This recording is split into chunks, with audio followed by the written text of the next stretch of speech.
Greetings, everyone, and welcome to Ruggero Deodato time.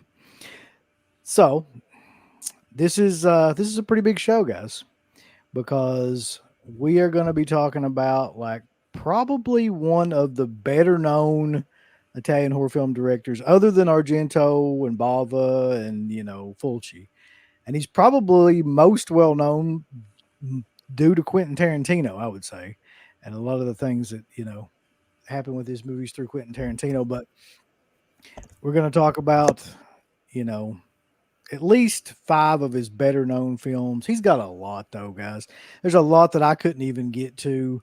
But before we get into all that rigmarole, let's just introduce the panel. We got a pretty good Murderer's Row tonight. On my right is Stuntman Mark. It's good to have you in here as always. Thanks for having me. Right directly below me is, of course, Dana, Evil Dead Chick. Good to have you, Dana. Thank you for having me. And then to the far right is Phantasmat, who is always one of the foremost Italian experts on these panels, especially when it comes to giallos. Mamma mia. Yes. So yeah, like Deodato was one that like I thought would be one of the bigger shows, but just because everybody is probably most familiar with one of his most infamous movies, which is Cannibal Holocaust. It's kind of become like a cult legend over the years. I'm curious, like each one of you guys, because it is the first movie we're going to be discussing because it's in chronological order, the first movie that'll be on this list. But I'm curious, like, what was you guys' first experience with seeing Cannibal Holocaust? Because I can still remember mine. Let's start with you, Mark. I mean, I obviously had no idea what it was, but it was the most infamous and probably the most talked about movie on like message boards and stuff like that. It was the one that you had to see if you hadn't seen it already. Of course, you heard about all the most infamous scenes, the impaling and the actual animal deaths and stuff like that. By the time I actually got around to watching it, I was pleasantly surprised. Like, it's actually a really solid flick. Of course, we're going to get into the score and all that stuff, but it's pretty well done. I might have to say it's probably his best movie, and at least out of the horror stuff that he did. I don't know if you guys got any disagreements on that, but I think that one still holds up, and it always will. It's a great flick. Yeah, I really agree, though. Like, by the way, there's thunder. This is like the perfect night to do this. It's like a thunderstorm, like right now, that just came up out of nowhere. So that's kind of great. I hope I keep power, but if not, then Dana, I'll nominate you to just take over. Oh my gosh, I should be okay. But yeah, like Cannibal Holocaust. After watching all these films, all these Deodato films, I still think it's the one that holds up the best. That has like the best overall tone and quality and just whatever you want to say, and is actually, I think, filmed the best, like cinematography wise and everything that he did with the movie of any of these for sure. But Matt, what are your thoughts about when you first saw Cannibal Holocaust? Yeah, like Mark was saying, it's one of those early like shock films that you're looking when you're getting into horror movies and you just feel like you want to see the craziest shit possible. That's always on like the top of the list. So of course that's how I found out about it, was just the internet and YouTube videos and looking up, top 10 craziest, goriest movies, most disturbing movies. And I think the first time I saw it was just like on a random pirated website. Knowing what was some of the scenes going into it, just really intrigued to see how they would pull that off. And I remember one of the earliest, maybe my first time ever using eBay was to bid on the DVD copy that was out at the time. And I lost the bid at the last second. Somebody sniped me out of the bid, and I was so pissed. But this was the DVD that I was looking at. And that cover, I don't know if you can see that, but that cover always like really stuck with me, like with the woman in the mud in the camera lens. Just like a real striking, insane image. Mhm. Never got around to getting that DVD, and I couldn't find my copy of the one that I do have, but it's with the slip cover that just says Cannibal Holocaust on it with the kind of white The marble. white one. Yeah, Yeah. that's That's the the one. one. I have. I got that one too. But I missed it's, out on the bigger one. It's like a bigger case that opens up or whatever. yeah, but like you guys were saying, it's once you get past the whole like shock value of it and wanting to see something that's like that infamous, you kind of start to realize that it's actually extremely well made. And like aside from all the shocking stuff, Oh, that's in it, it's a fantastic like film in general. Not even just speaking of like Italian or horror movies or anything like that. It's like it's kind of got the feel of like a Texas Chainsaw Massacre, where it just feels real the entire time without being like over the top. So yeah, it's a favorite of mine. I would go even so far to say is like it's better acted than any other like found footage film, like Blair Witch or anything like that. I think Blair Witch was a little bit overacted in parts, but there's something about like just the main cast in this film and the cannibals, quote unquote, or whatever. Like everything seems entirely real. Like you really are immersed in this world where you feel like that this is like some sort of, footage and that they found out in the middle of nowhere, and like, and you're watching all this stuff unfold before you. And even the special effects, man, like the special effects, like I was watching it probably a week ago and I still was trying to figure out, okay, like I know how they did the impalement scene, but it doesn't look like that she's sitting on anything. Like it's like one of the best practical effects that I've seen ever. Just how they were able to pull that off and kind of 360 around and do that too. But anyway, that get onto that later. But Dana, what is your experience like first seeing Cannibal Holocaust? Well, this was not actually the first cannibal film I saw. I actually saw Cannibal Ferox first under the title of Make Them Die Slowly. And we actually found that at the local video store, believe it or not.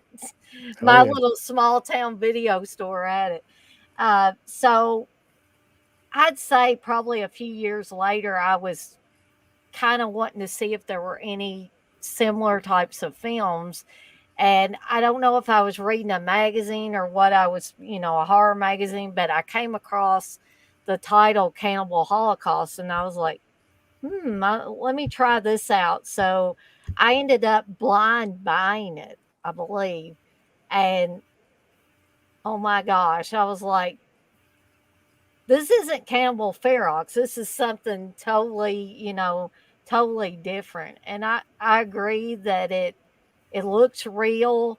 It's just gritty enough where you could almost believe that it was found footage, that somebody went out and was filming this, what was going on, and bad things happened to them. And it is a fantastic film. Is, as you guys said, very well shot, very well acted. So much so that I hated all the filmmakers in it, and thought, the characters got exactly what they deserved by the end of that movie, because that's how good of actors and actresses they were, because they could make you believe they were these reprehensible people. But yeah, quality. I mean, if you're talking about cannibal films, it's a quality film. Yeah, it really is like maybe the only quality cannibal film. Yeah, hold on.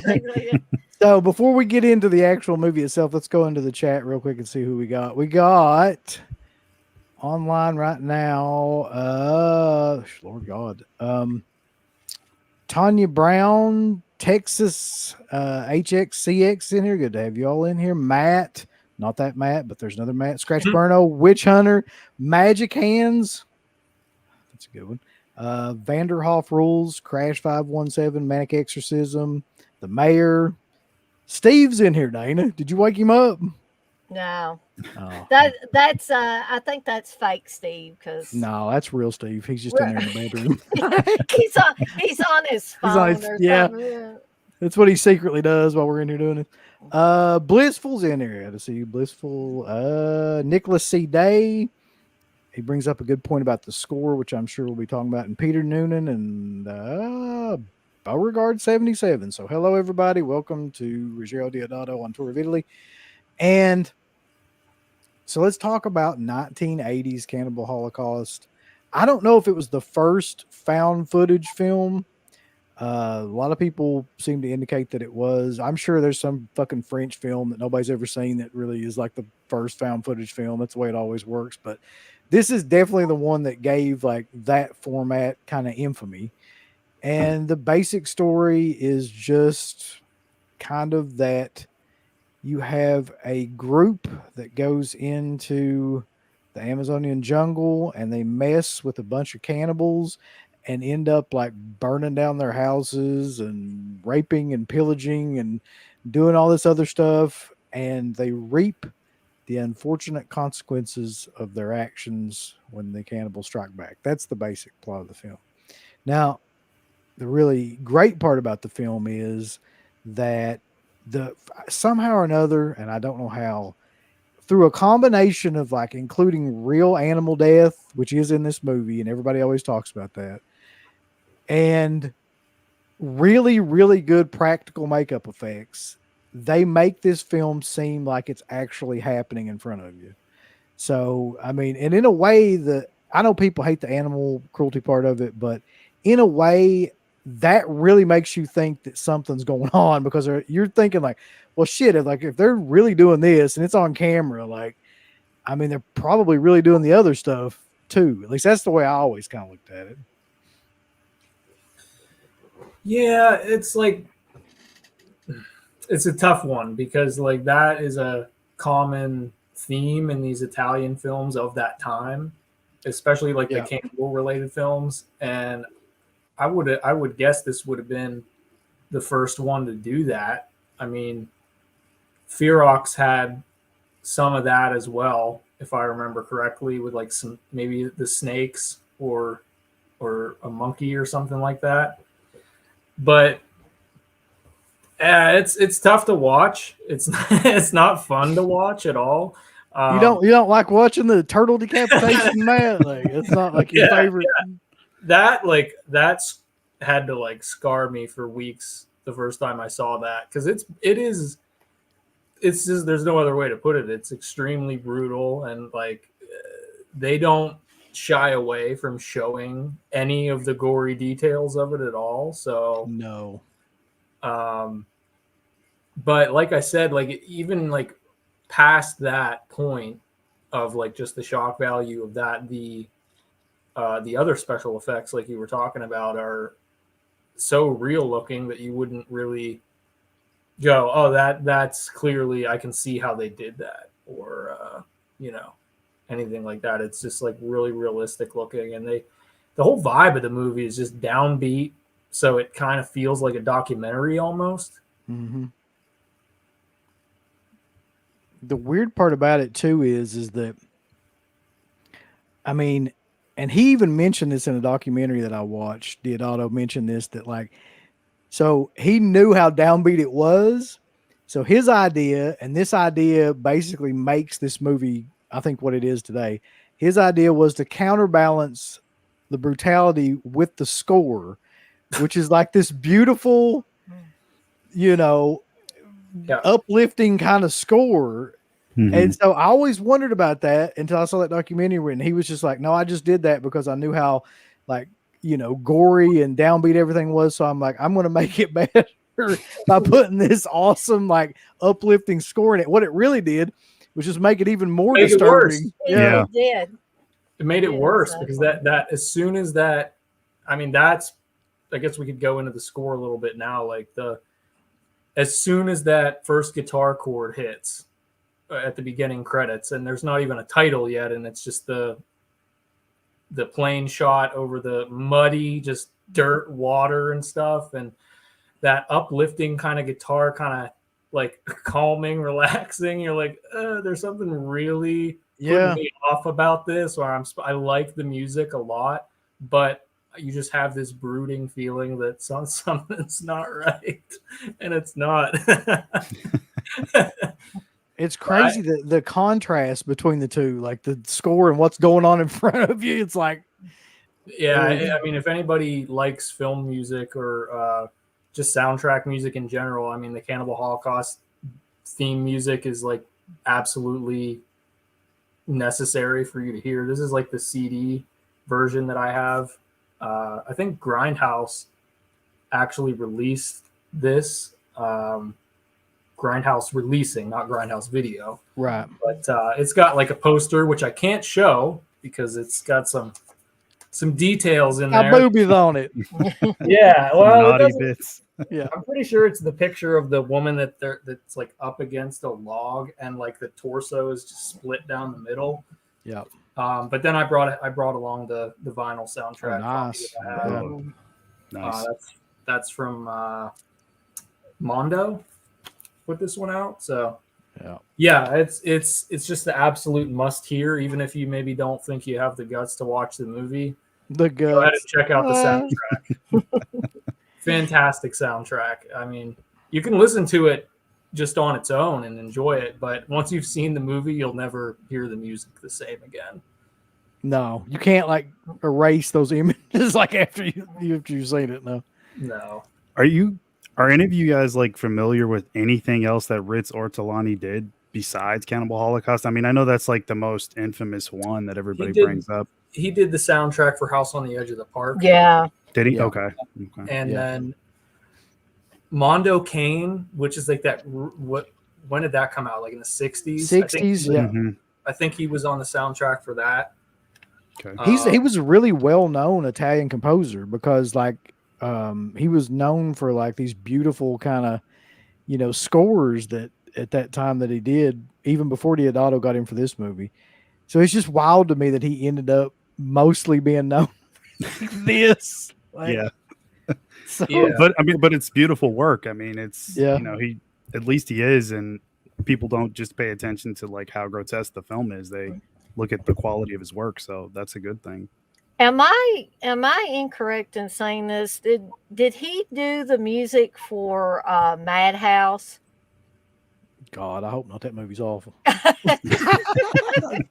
Sorry, I Dan. like that movie. I know you do. Yeah, I'm looking Let's at the check. list. Yeah, that's what I'm looking at right now. What year was that? Madhouse would have been 80, I think, or something. I think it like, was 80. Yeah. He did a lot of soundtracks, man. If you're looking at the list of stuff that he did, and a lot of these I have never heard of before, but He did Cannibal Don't- Holocaust and House on the Edge of the Park were both the same year. did some of the music in Don't Torture a Duckling. He did some of the music. That's wild, yeah. That's some of my favorite as well. I love the music in that one. Don't Torture a Duckling. Yeah, fantastic movie too. He did do the Madhouse soundtrack. Okay. Yeah. That's crazy. Good call out, Dan. Well, I just watched that recently, and I thought I think he did the music for that. He did a lot of Killer Crocodile movies. He did at least 2 or 3 Killer Crocodile movie soundtracks. But yeah, so I mean, aside from the music and the practical effects and just the overall tone of the movie, the background is what another thing that makes this movie infamous. Like in the jungle, the backdrop of everything that looks 100% authentic, and the filming locations, if I'm not mistaken, and I'm going to look this up to make sure I'm right about this, but I know he filmed a lot of stuff in Venezuela, but I don't know if he filmed this movie in Venezuela. We'll find out real quick. Because like cut and runs in Venezuela, and this one was filmed in Colombia and Venezuela. Yeah. Okay. So yeah, in the rainforest of Colombia. So yeah, that's where it gets like this incredible look to it as well. And that even was one of some my actors too. Like I think they were just local, like they were like actual tribesmen and stuff like that involved in the like. I'm making- pretty sure like these guys aren't like actors. Yeah, they didn't come in for a casting call. No. Can you imagine? That would have been awesome. Like, can you act out this scene real quick where you got like a giant stone And you're like, Yeah. You put some, you spit on it a little bit. Can you Yeah. spit on it? Yeah. just do that. There's some brutal scenes in the movie though, like you said, like because the movie just basically centers around like this tribe that even before the whole thing starts with the crew and everything, like they're off killing other tribesmen, dissecting people, Mhm. hanging people up, and all this stuff. And probably the hardest scene for me to watch, other than like you guys were saying with the animal deaths and things, there's a scene where what's his name, Dana? You should know this. Kerman. Oh, Robert Kerman. Yeah. So he's in there and like he's trying to like fit in with the tribe, and like the main chief or whatever is like, yeah, we'll accept you, but you've got to eat this bowl of like intestines. And it looks, I'm pretty sure he's eating intestines of some kind. Like, I don't think that that's fake. I mean, it's not human clearly, but it's just the look and everything. Like that scene is just incredibly hard to watch. Yeah. Yeah. Just gooey, nasty. You can just hear the like how it's like wet. Yeah. And just the look on his face, like you can tell it's kind of real. Like just his disgust and trying to eat that. Yeah. Mm-hmm. That's a really hard, that's a gross scene. I mean, I guess like you can touch upon like how it's not all set in the jungle, and it's not all a found footage movie. So it kind of like it's the investigator it's in New York, right? Yeah. Yes. Yeah. And that guy was in some other Italian movies. I know. I don't know the ones off the top of my head, but I know that I had seen him in at least one other thing. Because I don't know about you guys, but do these like Italian actors all like look the same to you in a lot of these? Yeah. Well, they show up in all kinds of the same movies. Really. Yeah, I was gonna say that too. Yeah. Like they all like just show up in each other's movies. It's yeah, and then sometimes they have different voices dubbing them. So yeah. But so like the investigator is looking into the missing people that went on this trip to the jungle to film this documentary. And it's kind of like mostly the behind the scenes of the shot found footage stuff is just this investigator gets a hold of the footage by going over to the jungle where they were at and finding their remains and the film that they had shot. So it's the film kind of jumps back and forth between the found footage of them in the jungle and what they were filming under the guise of a documentary when they were really just instigating things to happen. And then it cuts to the investigator and his team and the press watching the footage in like a screening room at the offices in New York. So that's kind of a unique thing where it's not just about like a found footage thing like you would see in a modern found footage movie. No, but it is a great kind of way to introduce that footage to also make it seem like it's real. And it doesn't show up until like later in the film either. Yeah. Like, you don't even really start to see the found footage stuff until like after the investigation stuff is kind of really set in and gets on rolling. Yeah. I love that aspect of the movie too, where it almost seems like they're studying all this material that they found, which, I mean, if you guys haven't figured it out by now, like the Blair Witch people that directed the Blair Witch have basically like said that this was a huge influence on them to do a found footage style film like that. And honestly, had the Blair Witch Project never been made, we probably wouldn't be talking about this movie because it would not be nearly as infamous as it is. Because that film brought it back. Like people at that point started talking about, well, this is not the first found footage film. This is the first found. That became like the whole thing, like arguing back and forth about, this isn't the first time this has been done, and like this is like really when it was done. And I don't think that we would be having the same kind of conversation now, or it wouldn't have the notoriety it did now. Even though, just like with that damn guinea pig series, where Charlie Sheen's dumb ass got up there and thought it was real. Yeah. Another big story behind this movie is that like Ruggero Deodato was actually prosecuted for this movie.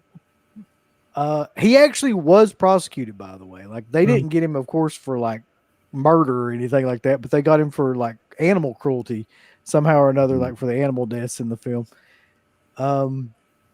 So he had to get up on the stand and actually be like, "Hey, like these people are still alive. Like here's footage of them, or here's you can call them. I guess something like that had to happen to prove that these deaths weren't real to an actual court." Yeah, I think he had to bring in the actual actors. So like that was like the only way he could provide like any real solid proof that they weren't murdered in the making Which of the movie. that's just mind-boggling to me, Yeah. man. That It's unheard of nowadays. That would, you would never even get to that point in a production. Like the movie had already come out, and then people were like, "What the hell? This looks real." Like that would never happen today.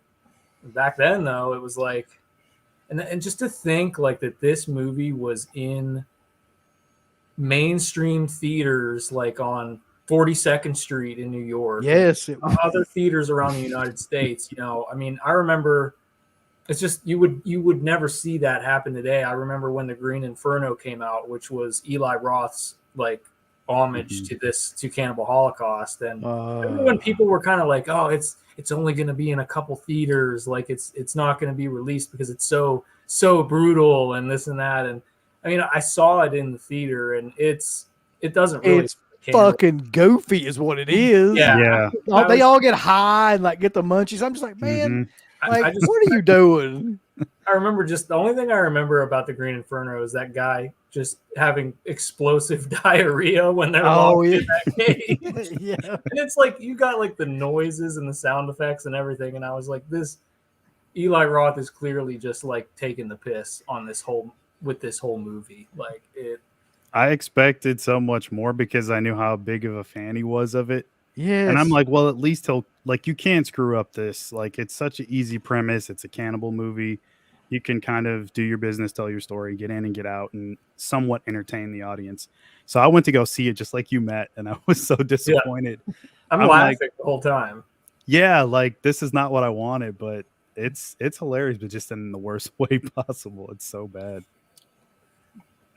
Yeah, I just to have Cannibal Holocaust be in like a main in theaters. I mean, it's almost it's kind of shocking that we don't have as much like press coverage of this when it came out, because like for example, like The Exorcist, everybody knows how audiences reacted to that and how it was, but you don't really hear anything about that for like Cannibal Holocaust, which I'm sure people were reacting even more strongly than they were to something like The Exorcist. Well, I remember me and Wes watching it, and that was the first time that I'd ever seen it. I think it was the first time he ever saw it. We saw it in his living room when the DVD came out, and both afterwards just sitting there like staring at the screen, like just utterly amazed at what we had just seen. Like I can't even, like, we both liked it, if that's what you want to call it, you know what I mean?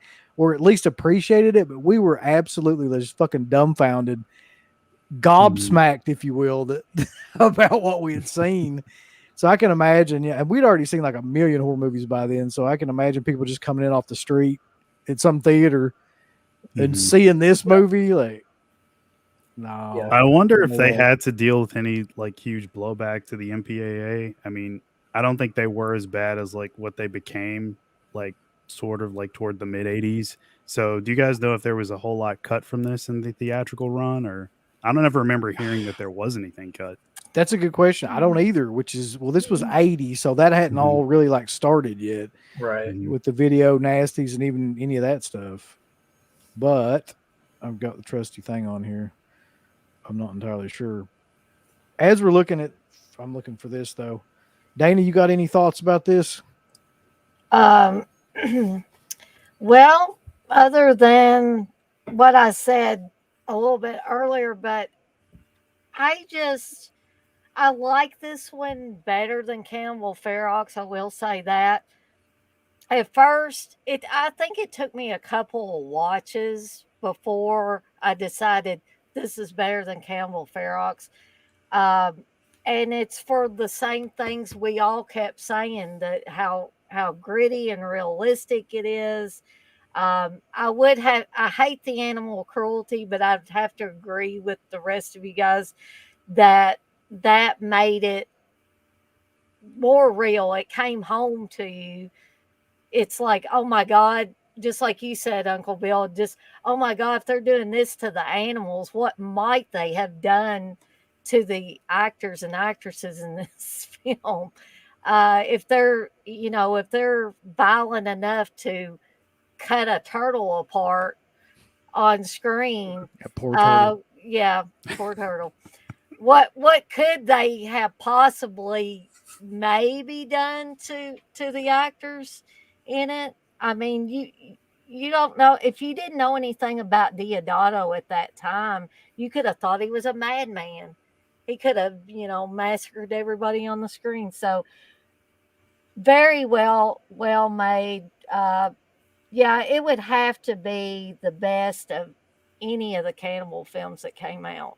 Yeah, I've seen a lot of crappy cannibal films too. Like this one. Yes. Yes, that is Yes. so boring. That That is is so awful. boring. Thank God that we're not actually going to have to deal with that. But okay, here's what I found while we were looking. So it says various sources have claimed that the film was banned in 50 countries. Italy banned it for 3 years. It was not allowed a theatrical release in the United States for 5 years, and was also seized in 1993 Birmingham Comic Fair. Norway banned it until 2003. Wow. So, yeah. Yeah, that's one of the classic, like, banned in 36 countries. That Yeah. that was on the Yeah. poster for Fearox as well. But, Who knows, though, how many countries it was actually banned in? yeah. Yeah. But I'll tell you, if I saw that on a video cover, it was Yeah. guaranteed I was going to rent it. Well, yeah, of course. Yeah. It's the Yeah, parental advisory sticker for movies. exactly. Yeah. It's Oh, good dang. marketing. Yeah. So let me check out some of these comments here real quick, because there's a lot of them that have come in on this. But this is a lot of people's go-to cannibal movie. Mm-hmm. By the way, side note to this, I can't show this cover, but I recommend that anytime you have a chance, you get anything by Grindhouse releasing, because their transfers are basically up there with like any like Synapse or anything else like that in terms of quality. So I've got the Blu-ray, which I'm not positive I can show any of the damn Blu-ray on here. Yeah, I can show the actual Blu-ray. So yeah, anytime you get a chance to get this, get it. And this one is the one that came with the I can't show any of that. That came with the CD, the soundtrack. Yeah, like so I don't have the Blu-ray yet. I've been kind of skeptical on whether or not I should get the Blu-ray, or I believe the 4K is out now as well. I'm sure it is. Is that right? Yeah. Mm-hmm. Yeah. So I mean, I think the Blu-ray will be fine. I don't really think I need this one on 4K, but I don't know if that Blu-ray is like a 4K remaster or not. But that's been out for quite a while now, so I think it's easily available on Amazon and whatnot. Yeah. So the mayor says you should watch the documentary on Right. Cannibal Holocaust. A Scottish fan goes to the filming locations and talks with some of the actors that played the cannibals. Mhm. So yeah, I did watch the Deodato Holocaust documentary, but I haven't watched the one on Cannibal Holocaust yet.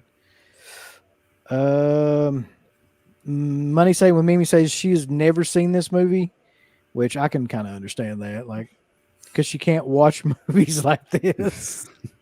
Yeah, I mean, I could definitely. It's not for everybody. Say that. On the flip side of that, Manic Exorcism says that every Thanksgiving I turn on Cannibal Holocaust for dinner. People don't know what it is and I love how beautiful and haunting it sounds. Every Thanksgiving dinner I play it.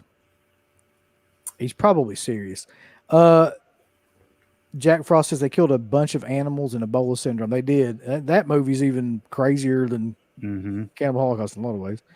Alyssa Milano, the star of Teen Wolf 3, says that the Grindhouse releasing Blu-ray is great. And yeah, I completely agree with that too. They don't really put out a lot of movies, you know. They don't No. do a lot of releases, but when they do, you know, it's worth it. I think that's like it's a whole 3-disc set. So Movie Palace of Blood said I had to rent Cannibal Holocaust DVD from Netflix in the mid 2000s just to watch it. I could never find it. Regret not meeting Deodato at a convention I was at. Yeah, I never got to meet him either. I got some stuff signed through the mail, but never actually met the guy. Rambo's in there, and he says he's not a fan of it, so fuck all of us. He didn't say that, but he did say bad acting and cheap shock value. I don't know about the bad acting part. The cheap shock value I get. Yeah, some of the dubbing kind of makes some of it a little. I mean, that's with any movie with dubbing that's not like really well done. It kind of comes off as kind of like a bad acting cheesiness to it. But Yeah, I like a lot of the acting in this movie. I do too. Especially like Faye and a couple of the other ones, like in the main cast. I thought they did a really good job of being like crazy, going from normal to basically like chaotic. Max Renna says he had the actors hiding out after the film was released to make it seem possible that it was real until that trial occurred. Yeah, he had them sign a 1-year contract, no joke, that said that they could not star in any other films after this movie for a year, just to make it seem like they possibly could have actually been murdered, which is genius. Really. That's like a wrestling fucking gimmick or something, you know? Yeah. Where you break your arm or like you get injured and you have to go out for like, can't be seen by anybody for a year. Yeah, it's a classic. I mean, I implore anyone that hasn't seen Cannibal Holocaust to watch it and watch it with like 2 or 3 other people. Just to get you feed off each other's reactions. Yeah, watch it violently. Yeah. Kentucky Tater says he should have went to prison to keep kayfabe. That would have been awesome. Let's see here. The transfer on the 4K is spectacular, the mayor says. I just don't know if I need to see like all this shit in 4K. Yeah, it's almost like the Texas Chainsaw type deal where, you know, you don't want it to be cleaned up too much, but it is what it is. Mm-hmm. Yeah. Well, I appreciate that, Mr. Deadlines. That's your ringtone. That's scary to think about. You guys remember Deodato talking about the sequel some years back? Well, oh yeah. This is it over my shoulder or that way, but yeah, it was supposed to come out, and I think like he couldn't get funding for it or something. It fell through, and then in like 2020 they announced the video game. So that again, that's also it behind me. Wow. They were working with Deodato. He passed away, unfortunately. So they continued the project, and it's like a 3-chapter thing. It's still using like his unpublished like screenplay or whatever. So, but then like Uncle Bill, we were doing the No News is Good News, and I was researching news. This was like a couple weeks ago. I saw they ran out of money. So, oh man, yeah, I don't think the game's gonna come out anymore. Shit, we'll see what happens with it. You know that game would be awesome though. It would look probably kind of shoddy, but it would be awesome. Just the idea of it. There's pieces of it online. You could, if you guys are interested, you could look it up. So there's footage of the game. But again, it's following his screenplay, so I still would have liked to have seen it just for that, if nothing else. Me too. Like anything that there was an idea of a video game like that would be amazing. Mm-hmm. So, you know, the legacy of this movie is probably going to be like, it's one of those movies that people dare each other to watch. And it's got the legacy of the court battles and everything else that went along with it. And all the real animal death, which everybody still talks about to this day. Of course, I'm going to be honest with you. There was a ton of Italian films that were doing that shit, man. Like, it wasn't just Deodato or anything like that. Like, there was a lot of Italians that they didn't really care much for, you know, animal life back then. I mean, hell, they were having like 5-minute long kid murders in movies. You think that they care about an iguana or something? No. It's worth mentioning, though, if you get the physical copy of this movie, there's the option on there to watch it without the animal deaths in it. So I think, you know, I would, that's right. You know, if you want to watch it like for the first time, just to see, you want to definitely see it like uncut. But I think like on future like viewings for me, I'll probably just watch it without them, just because it's like I've seen it more than once. Like I kind of just want to watch the movie for everything else that it has to offer rather than just that. So it's on there though. Both versions are on the physical copies. You know what, man? I want an all animal cruelty version where that's all that you see. Oh, God. They take out, Just on a loop. yeah, just on a loop, just all the scenes of every animal getting killed in the movie. No, I'm just kidding. I really Cannibal don't Holocaust, want to see any of that. Yeah. But that alone has kept people like Garrett from watching this movie, even though the son of a bitch been paid 2 times Yep, Yeah. you to guys are watch doing this that. movie. They're doing it. He will not watch it because He's of the gonna animal watch it. death. He will. I mean, Mm. of course, it's not the right thing to do or anything when it comes to the actual animal deaths, but No. it kind of does add an extra aura of authenticity to it. I mean, if you didn't think the effects were good enough, I mean, well, there's something real right there for you to watch. I Yeah. mean, Yeah. you can't deny like just how it makes you feel. Like it does evoke an emotion, even if it is anger. So Right. that's And something. who hasn't chopped the head off a monkey before? I mean, if we're being honest, we've all done that. Yeah, I mean, come on. Like, Yeah, it's every weekend. Yeah. Yeah. Anyway, moving on though. Any parting thoughts about Cannibal Holocaust? Because like it is like it's a classic movie, man. There's not a whole lot else that I can say about it. If you've never seen it, it's one of the most gory, disturbing films that you'll probably ever sit through. But it is redeemable by the fact of how well it's shot and a lot of the locations in it and how real that it actually looks, I think.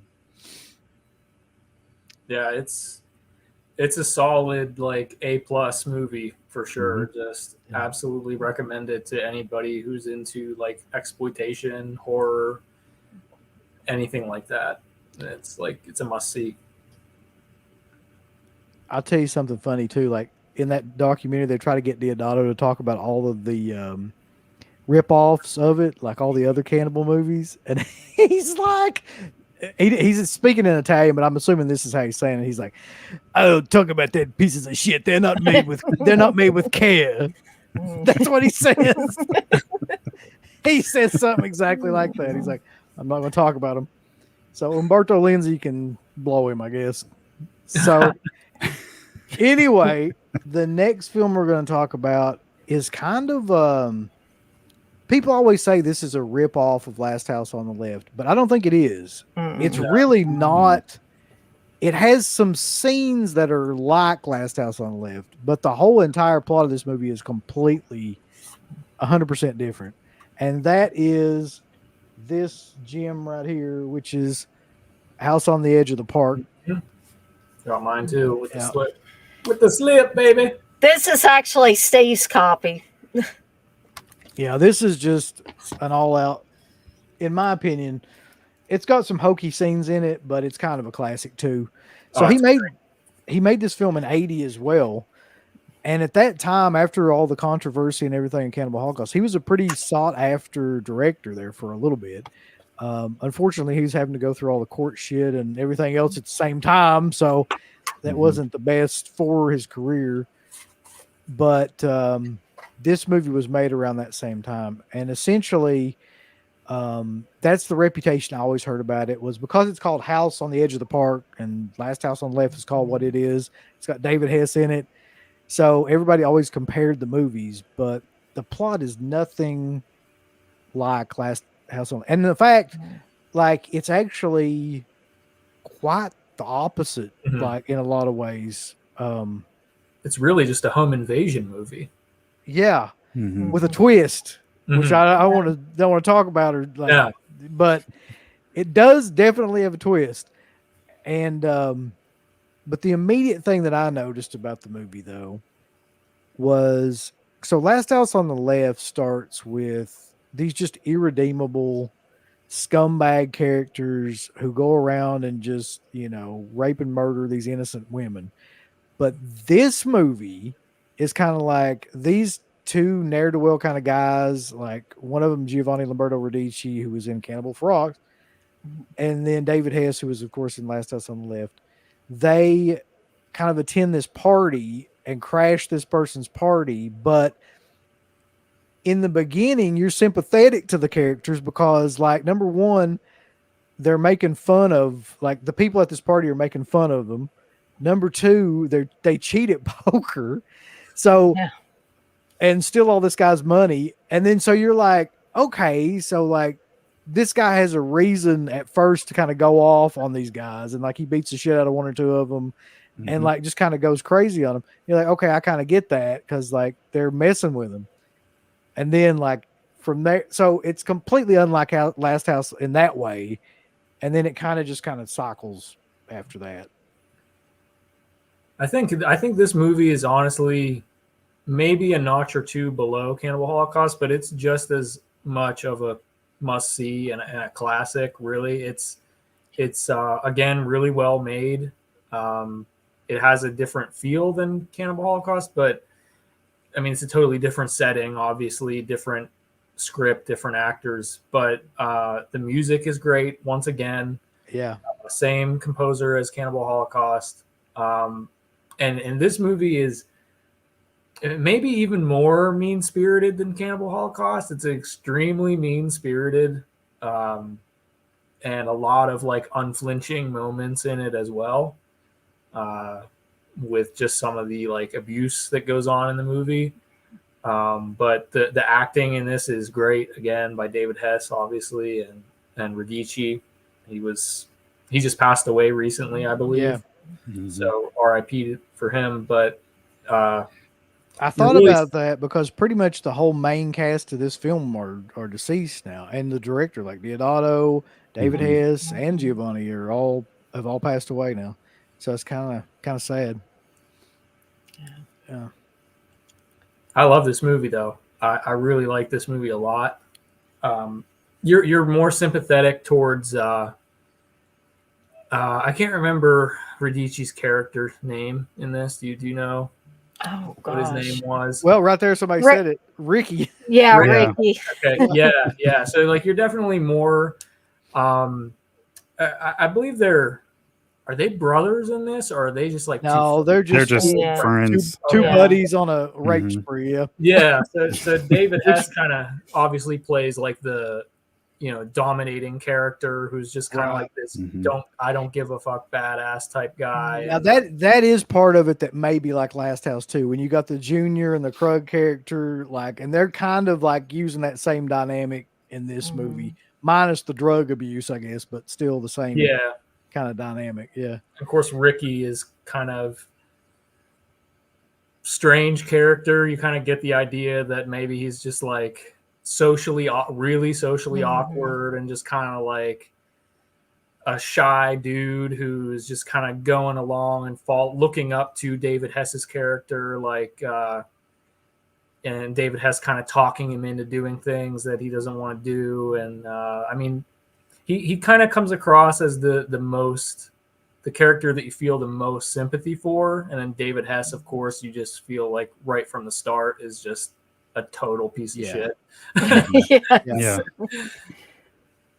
They set up the character, by the way, right from the start with like a murder. So it's like like a sexual assault murder. So you just kind of know what you're in for, like right off the bat. But like, you're right though. Like with the Ricky character, like it's a lot more kind of complicated in this movie.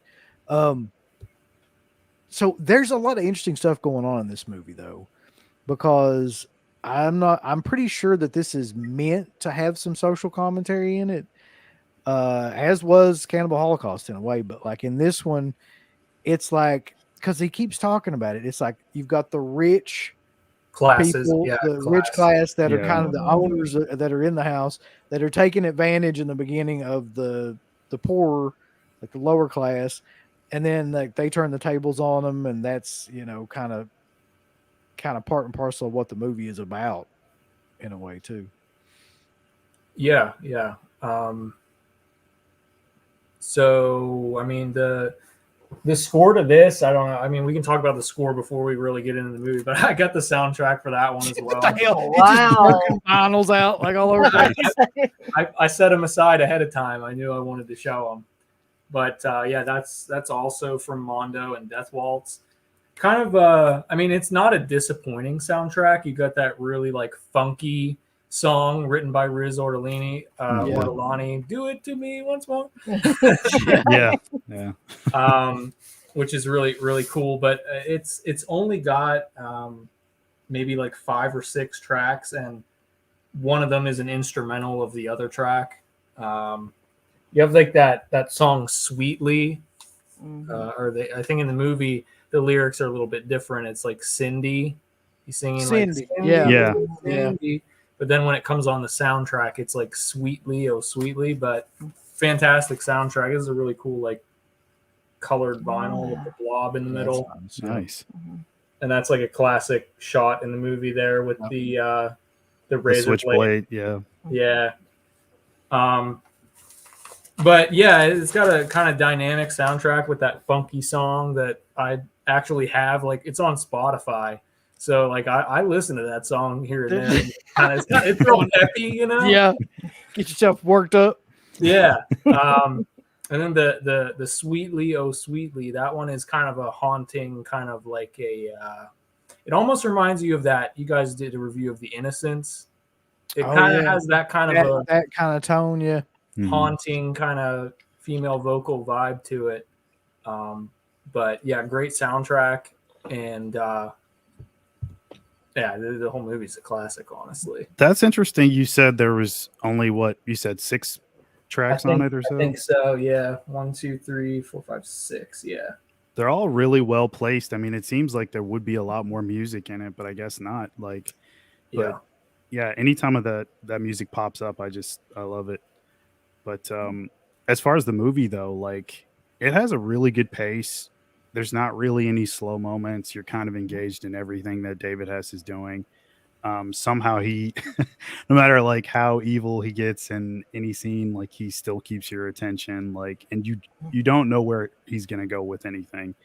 Like the whole sequence with the blade and the girl showing up at the house and him tormenting her. That scene just goes on and on and on. Mm-hmm.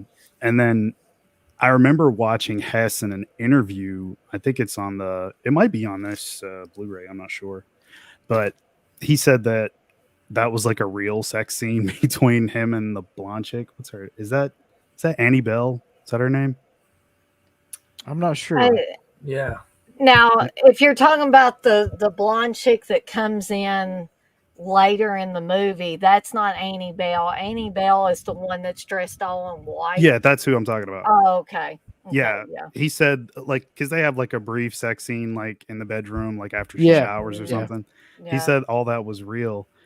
I'm like, man, was it? Because like that was really quick. Yeah, kind of a. I mean, unless the editing, you know, I mean, of course you can't stay on it for like 20 minutes or whatever. Well, but he says in that interview too, Mark. He's like that shit happens all the time. Like it's just like people don't talk about it. He's like that they have. Right, he did say a lot of the real sex scenes in movies, like especially those Italian movies that happen that like just nobody ever mentions it or anything. But it apparently happened pretty often like that too, where it wasn't like staged or anything. Mm-hmm. So yeah, which is bizarre. But he says like if you watch that, then you can kind of tell that it's real. But who the hell like really gonna? I can't tell the real sex scene from a stage sex scene. If you're a good actor, like you're not gonna know the difference. Right. But yeah. But the cast of this movie though was really good too. And you've got like one of the women, the bald woman, who just out of nowhere, like she was just a model. I don't think she ever did any more films after this. And the two main like women leads were actual actresses, and they do a great job in the film. Mm-hmm. And then you got the two guys who one of them died of a heroin overdose. I think I'm trying to remember. Not the main guy who looks like the guy from The Purge, but Ben, I think was his name. He actually like ended up dying from a heroin overdose. The guy with like the curly hair. Yes. Yeah. The guy who like is chained up or tied up like the whole entire movie, basically. Yeah. That guy. And then you got the main guy who I swear looks like the guy from The Purge, who I thought he did a good job, but David Hess hates that guy. Like if you watch that interview on the House of the Edge of the Park Blu-ray or DVD, like he shits all over that guy. he's like he wasn't very good. Like he couldn't upstage me. Like I Yeah, I was a much remember better that. actor. I was like, Jesus, this guy must have really like done something to piss him off during the filming of this movie. But it's basically just it's set in one spot, which is in this house. The whole entire thing after a point, it starts off normal, and then kind of every little bit ratchets up, like what David Hess is going to do, like a lot of sex scenes, a lot of like I don't think anybody is actually like murdered in the house itself. They're just tortured, Yeah. right? And all this other stuff happens. Psychological horror Yeah. aspect to Yeah. it. Yeah. Yeah, For sure. which is really interesting considering like how a lot of these movies go. Well, they don't usually go that way, but you're right, a lot of psychological kind of torture film, I guess. Mhm. They basically just they work in a garage where they park cars and stuff like that, and this couple comes in with problems with their car, and David Hess and the other guy, they just basically invite themselves to this party that these two characters are going to, and the rest of the film after that is completely at the house, where, like you said, things just start off kind of normal. It's like, oh, we're having this party, we brought some people that we met, these two dudes at this garage, which I don't know why. I mean, Yeah, in real life, why you would ever do that, but they're there, and you're getting the idea that these two guys are just kind of scummy, like low life type people, and the people at this house are kind of wealthy, well off. They're wearing their suits and like fancy clothes, and it's a nice house, and there kind of is tension right off the bat between them because the David Hess is kind of like being a dick to everybody and just making side comments to people, and they're kind of throwing it right back at him, like making jokes about him, and then, like you said, they play a card game and they're cheating at poker, and that's kind of when it really ramps up, where they're playing poker, and David Hess notices that one or two of the people are actually cheating at the game to kind of get the Radici's character to like give up more money, and so they're basically robbing them, Yeah. And then David Hess gets pissed off and pulls a safety razor out, and is basically like, yeah, you guys you're not gonna fuck with us anymore, and it's just torturing them from that point on. You have a character later on, the young girl, like you were talking about, that shows up as like a teenager. Like, I don't know how old that girl was in real life. She seems so young.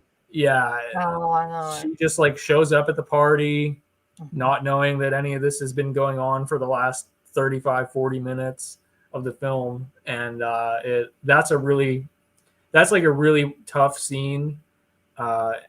Totally like unflinching, like just watching David Hess like torment this girl and make her do things that she's clearly like way too young to be even thinking about doing. And yeah, it's a very heavy hitting movie for sure, just like Cannibal Holocaust. Yeah. Dana, I've got to get your opinion on this from your perspective. Yeah. What do you think about On this House movie?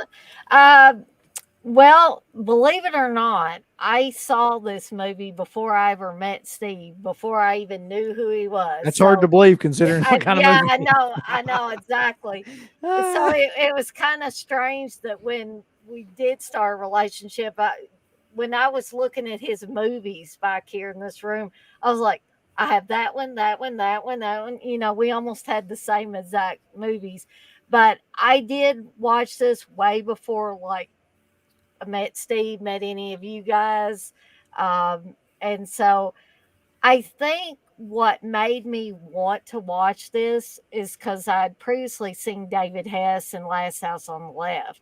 Yeah. And I was like, okay, he was so good in that I hated him in that. He was just totally an evil character. So I think what I wanted to see was, could he replicate that again in another movie? And he's he's bad in this, but I still don't think he's quite as evil as he is in Last House on the Left, because I keep thinking about that scene in Last House on the Left where he rapes Mary.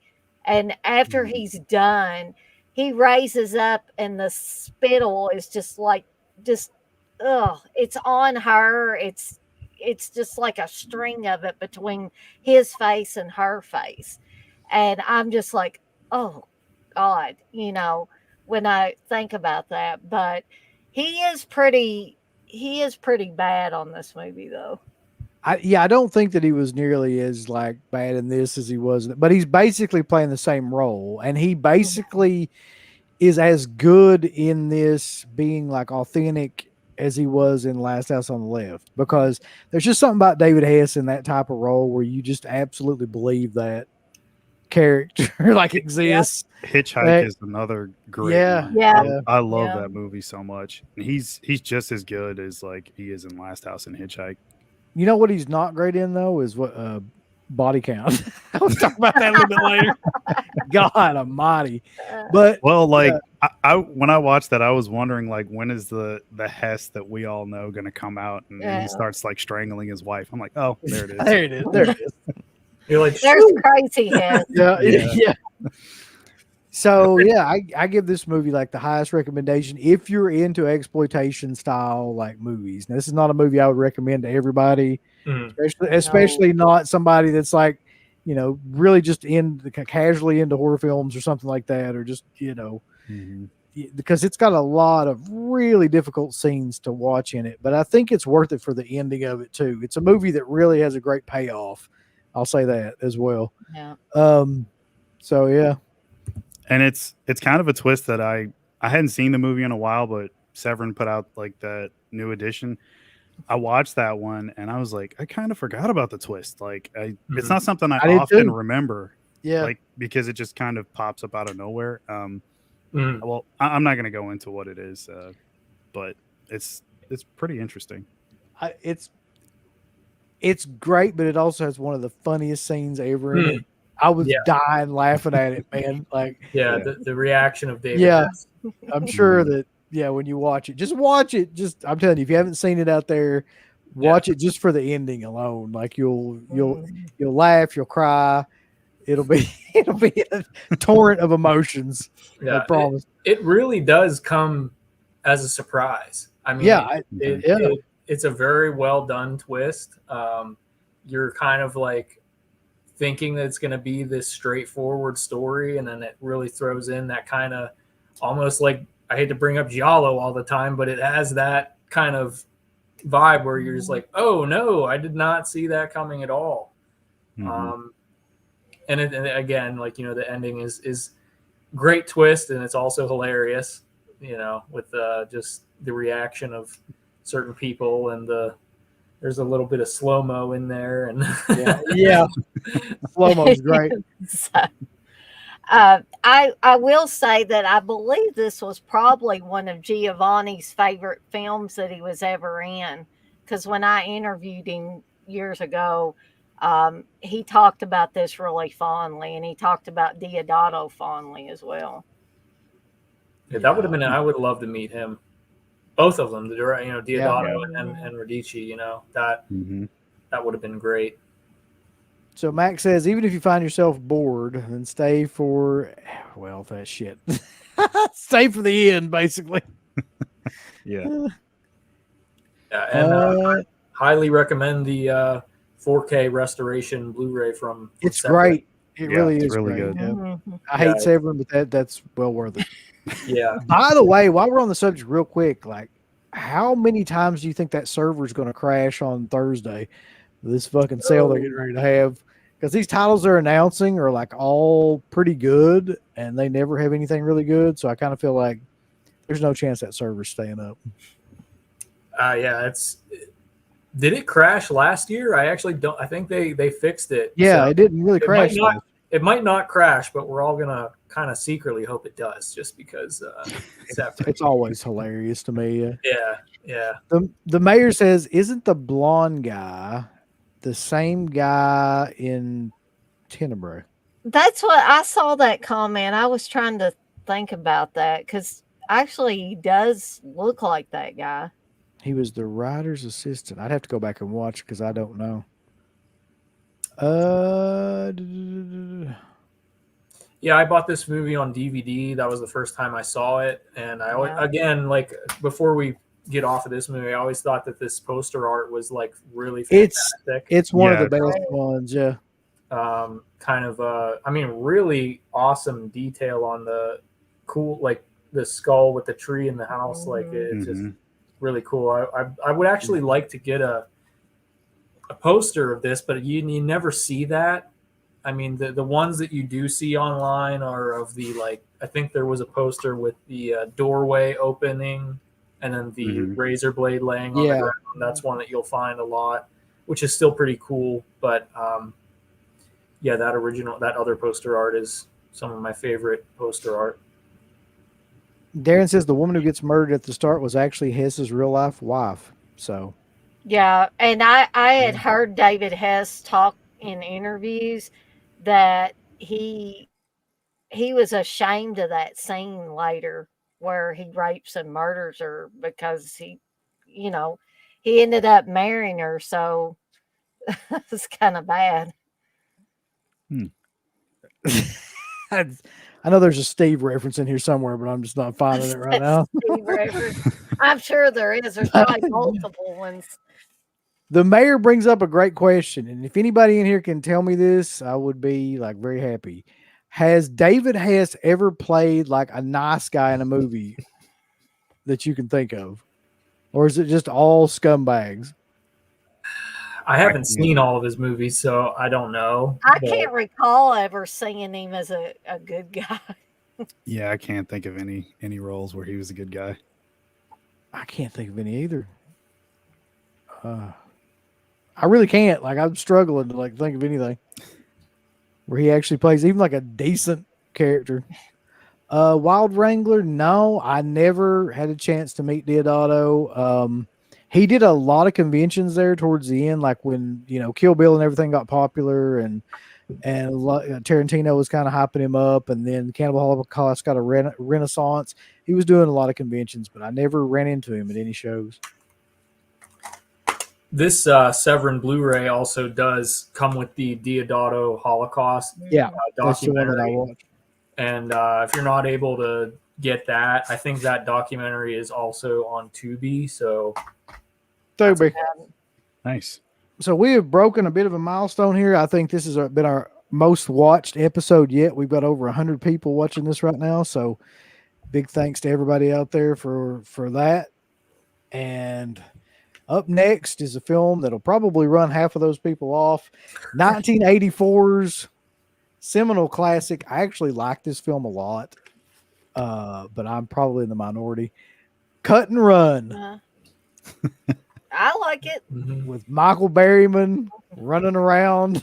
I have that I have that DVD too, Mark. That you got there, yeah.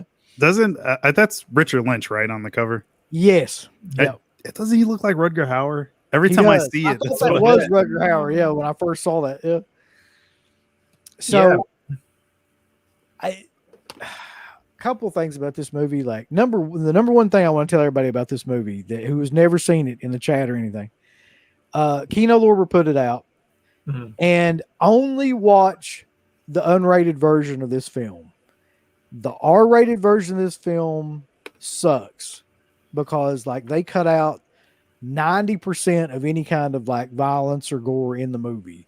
So there's really no reason to watch the R-rated version. The R-rated version is the one on Tubi too, by the way. Oh, damn. Well, that's the only one I've seen. Listen, Matt, like if you watch that, then you have not actually seen. Well, I got to get that. I got to get that Kino then. Yeah, because you can, like, in the beginning, you can choose between the R-rated version and unrated version. I watched it on Tubi first, and I was like, because I'd heard him in the Deodato Holocaust documentary be like, they cut this film all to pieces, yada yada yada, and then they showed some clips that they inserted back into it. And so I was like, I've got to watch the unrated version. So I watched it on this, and like it's 1,000 times better of a film if you watch the unrated version. First and foremost, don't watch it on Tubi. Buy the fucking Blu-ray or something and watch it. It'll probably be like or the $10. DVD. Or the DVD DVD, is yeah. actually, it says uncut, uncensored, the Anchor Bay, which I don't know if this is like out of print or anything. I'm sure it probably is, but shouldn't be too hard to find. And so the second thing that I will say about this movie is that it has a really good production value too. Like it's shot really well and looks really good, like especially on this Blu-ray. And a lot of the jungle scenes and stuff are done just like kind of like very similar to Cannibal Holocaust as well. It's got a great opening sequence too with the raid of like the drug dealers and the smugglers and where the cannibals like all descend, and Michael Berryman fucking like Tarzan jumps up onto the thing and like starts chopping people into. He does that quite a bit, like jumps out of the water in this movie. Yes. By the way, Matt, like if you watch the regular version of this, you would just see him like, chopping and whacking at things, and then it would cut away. But not in the unrated version. Oh no. Like there's heads laying around and like bodies and intestines coming out. It's great. I'm like so bummed now that I have not seen that Blu-ray version. So buy this Blu-ray now, Matt. You know what I was gonna say? It's probably gonna be like $10 on the next Kino sale or something. So it might even be $10 as it is. It might be right now, yeah. But so anyway. I'm confused though, Uncle Bill. You said Kino put it out on Blu-ray. Mine's a Code Red. Well, Code Red, is they put it out through Kino. Yeah, it's on Kino. Gotcha. It is. Code Red did I don't know what exactly happened with that, but a lot of Code Red's titles ended up going over to Kino and like they re-released them. So it's $22.46 on Kino right now. So I'll wait for a sale, but I'll have to get it now. Yeah, trust me, you won't believe how different it is like when you watch the two different versions. It's amazing. When is the next Kino sale, Jackson? I don't know, but like I always look forward to them. There's too much shit going on right now. You got Severin, which I'm gonna have to buy like 3 titles from their ass. That'll cost me like $150 because their stuff's so expensive. Then you got Vinegar Syndrome's gonna come out like 17 titles or something. So I hope the Kino sale is way off in the distance. But anyway, Cut and Run as a movie has an amazing cast. First of all, I don't know how, but this movie has Richard Lynch, Willie Ames, Lisa Blount, Eric LaSalle, who like you might know him as the Soul Glow guy in Coming to America. He's like the pimp or whatever. Yeah. Michael Berryman and Karen Black in one of the weirdest performances ever because she's not really even in the film. She's off in like a bunker somewhere, and it just keeps cutting back to her. Like every 30 minutes, it'll cut back to Karen Black just like sitting in a bunker, just kind of watching some of this footage being like, oh God. And that's it. It's like, that's Karen Black's entire performance in this movie.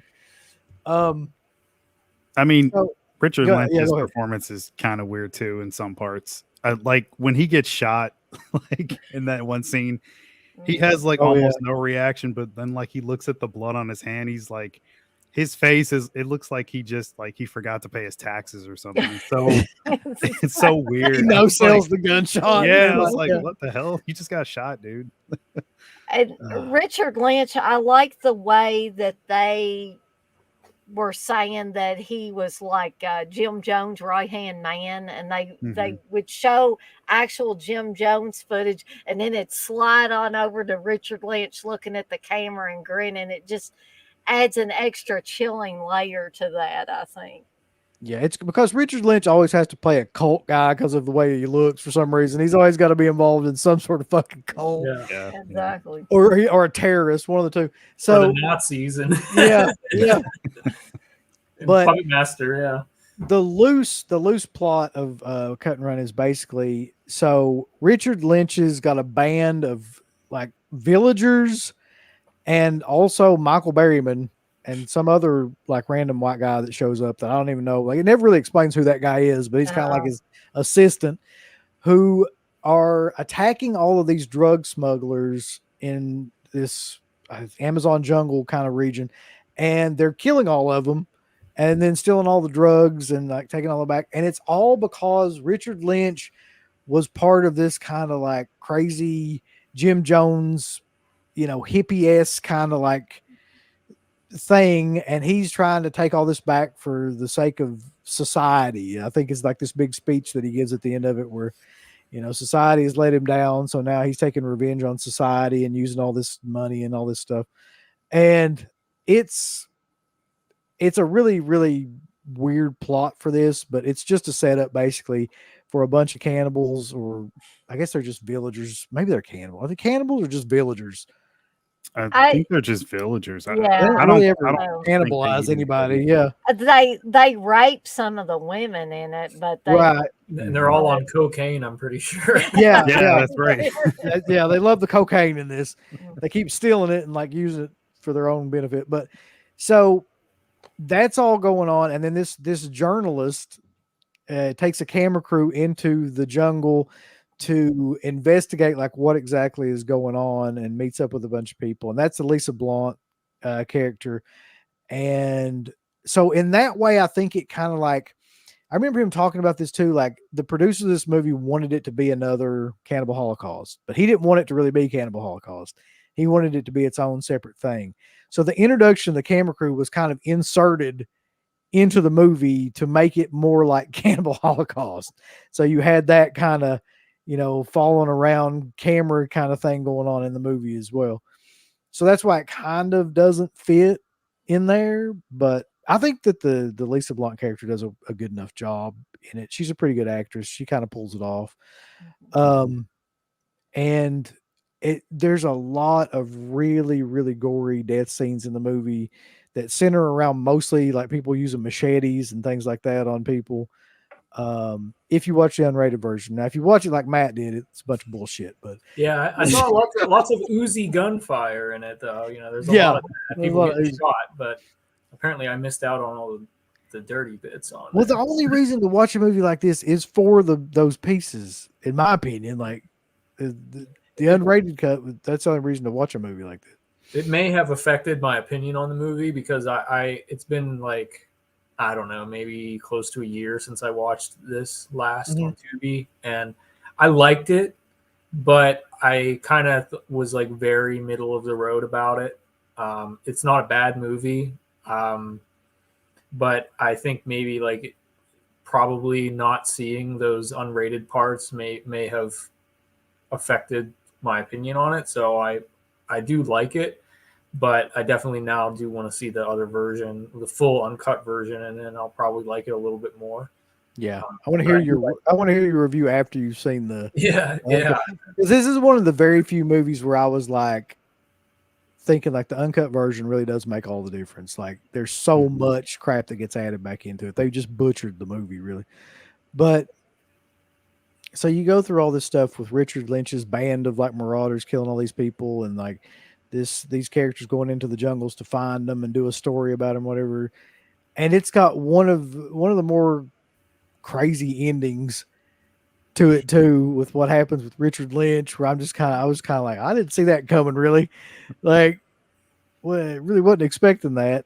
And I don't know, I liked it. It wasn't as good as either of the last two movies that we talked about. Not by a long shot, but it's got its own charm, and it's a pretty good like forest slasher, whatever you want to call that genre. Yeah, because it's kind of like a mixture between like the typical like Ruggero Deodato kind of like jungle type vibe, but then it also, you have like the cartel side of it, so it's got a little bit of like action to it as well. A crime element. Yeah, it's more of an action. It's like if you took Cannibal Holocaust, but it had like more of an action and like less serious tone, that would be kind of what it's like. More fun, more fun. upbeat. Yeah. And so it's not like when he goes full out slasher later on with body count, but it's also not like full on depressing, real hyper realistic movie like Cannibal Holocaust. It's actual fun kind of experience. Still some really awful characters in it though. Yes. Really despicable things happening for sure. Yeah. That's very true. I love Michael Berryman in this too. He doesn't say a damn word, I don't think. No. but He's great. He just grunts. Yeah. I think this was probably, in my opinion, his most evil character. I mean, he was pretty bad in The Hills Have Eyes, but man, every time you look at him, he's just like, "Roar!" like that. You know, he's just all out crazy. He's hulking up on everybody. Yes. I love it when he shows up in the fucking plane at the end. I didn't see that Jump coming at scare. all. It's great. He plays like a real similar character in this and Barbarians. Mm-hmm. Yeah. Like, Yeah. he's Yeah. just kind of like the crazy dude that's kind of there. He's in this. He's in Cut and Run more than he is in Barbarians, but he's just kind of that like crazy like. He's like the unofficial general of both squads of like lunatics in both movies, basically. Yeah. But Cut and Run is great. I recommend it. Like I said, doesn't have maybe nearly as good a score or production as the other movies that we talked about, but it's good. It's a good film to watch. Only the unrated version. Okay. But I do appreciate Claudio Simonetti's music. I mean, Oh yeah. I mean, it's still solid, but and actually, I mean, even though body count isn't really good, but that like main theme is so solid, and I think that was the same year as Demons, right? Wasn't it? 86 was when Body Count came out. So Okay. 80 wasn't Demons 85? I think that was 85. Okay. Yeah, but I mean, it's still like you could tell it's like right up after Demons. Like it's got that same like kind of tune in there. But So, go ahead. Oh, go ahead. I'm sorry, Mark.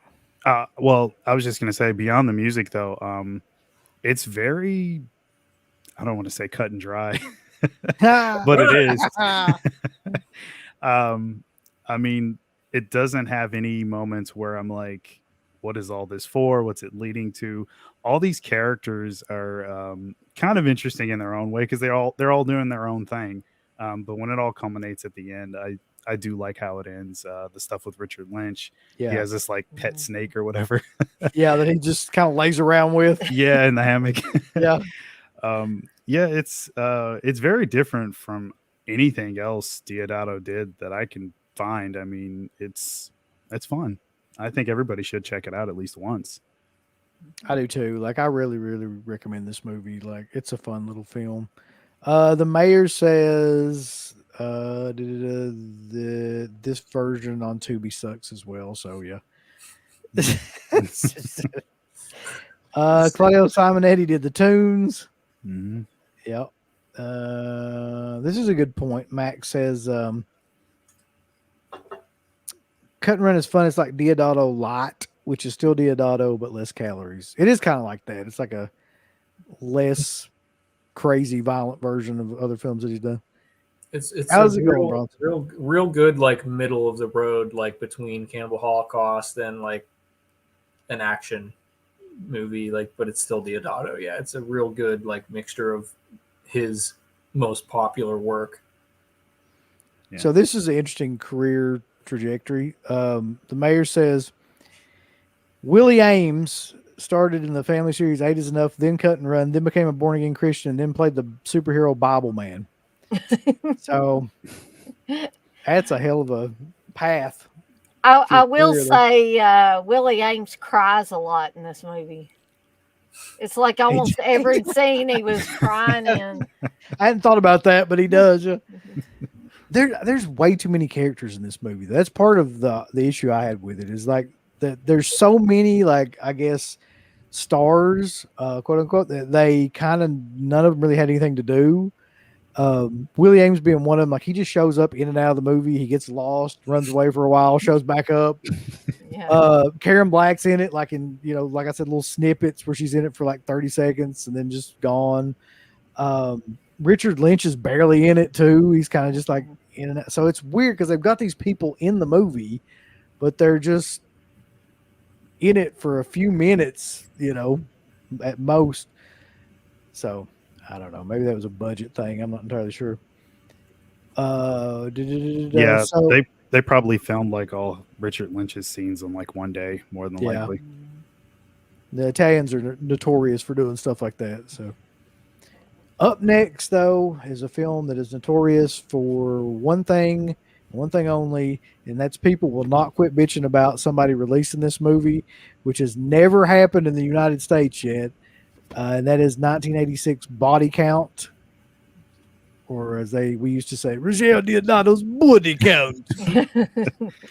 So I had a DVD of this. It's a really unique one. Like it's kind of hard to describe. So like the case is like it's all white, and then it's like a blood splatter, and it's like one of the characters' face, but it's cardboardy in the outside, but the inside is like an actual DVD case. I could not find this movie. I couldn't find that, and then I couldn't find my Cannibal Holocaust, but I found everything else Deodato that I have. It's not good. Like I think if like people are really into Deodato or they're like slasher completists, that's probably why they really want this one. But I mean, the opening, I mean, it's your standard thing. You have your two teens, they get killed. Then you go into your main cast of characters that are being set up to just be killed in the campgrounds. Like, it's nothing special about it. I mean, I can't think of any kill that stood out.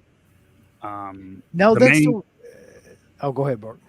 Just the main theme does stand out from Simonetti, but other than that, like I can't think of anything.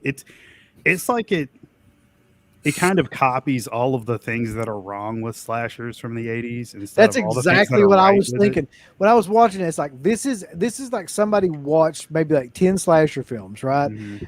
And then they put together like what happens in each one of those films, like what are the cliches that every one of them has, and then they just made a cliche film out of that. Mm-hmm. It just includes every horrible thing, like people tripping and falling, like running, and the women like running and falling, like horrible dialogue. Characters can't find each other. Every time somebody can't find someone, they say their name like 50,000 times. you know what it's like? It's like Poltergeist 3, if you guys have ever seen that, where they say Carol Ann like a million times. It's just, it got to the point I'm just like, I might have to mute this. It's like they just won't stop saying each other's names when they can't find someone. And it's so incessant. You have the typical third wheel character that everybody kind of makes fun of, but he's hanging out with everybody else. The Sid character in this, he was, there was one scene in particular where the one girl pushes Sid. She gets him convinced there's an orgy in David Hess's house. Yeah, I forgot about that. And she like takes all her clothes off, and so he takes his clothes off, and then she just pushes him into the house right in front of David Hess and his wife. Yeah, that's such an awkward scene too, because for a couple of reasons. You see like the nudity, which I did not need to see, but also like David Hess's facial expression is amazing. He's just like so pissed off. He just holds it there for like a minute until the guy leaves. And he's supposed to be like the character that you latch onto, the Sid guy. Yeah, I guess. Yeah, but he was the most annoying character in the movie. I hated him. He was not funny at all. He was just really annoying. The only character I latched onto was the chick with the blonde hair, the slutty chick. That's only because she kept getting naked. So I was like, okay. Well, everybody in this damn film gets naked. That's another thing too. Like that's true. Like I think every female in this movie gets naked at different parts of the film. Like, and so that's another part where Deodato must have been like, watching slasher films. Oh, okay. So but she went naked. Full frontal. Like she did. Yeah, she went all out. Yeah. Yeah. But one other. Sorry. Go ahead. I was just going to say one funny thing that I never noticed on other viewings of this film, but I found it so hilarious this time around when I was watching it. When the blonde guy like falls down the mountain, that cliff or whatever, like he's a blonde guy, but when he's falling down that cliff, it's obviously brown hair. It's as brown as my hair, and I just found that just so hilarious. Well, that's just because like it just changed colors because he was scared. You know how like is that what it was? You turn your hair white. It just when you get scared. That's what the first It movie taught me, that your hair just turns like completely white when you're scared. Yeah. But if you held a gun to my head right now and told me to tell you any main character from this film, I would be dead, because all the characters in this movie suck Like they're all just completely disposable. I couldn't tell one from the other, nor do I know anything about any. And you don't learn anything about any of the characters in this movie whatsoever, by the way. The only guy that I could like tell you anything about, just because he was the goofball, was the one that was already mentioned. Like, and just because of how goofy he was, that was the only kind of factor about his personality or anything. But nobody else I could tell you one thing about.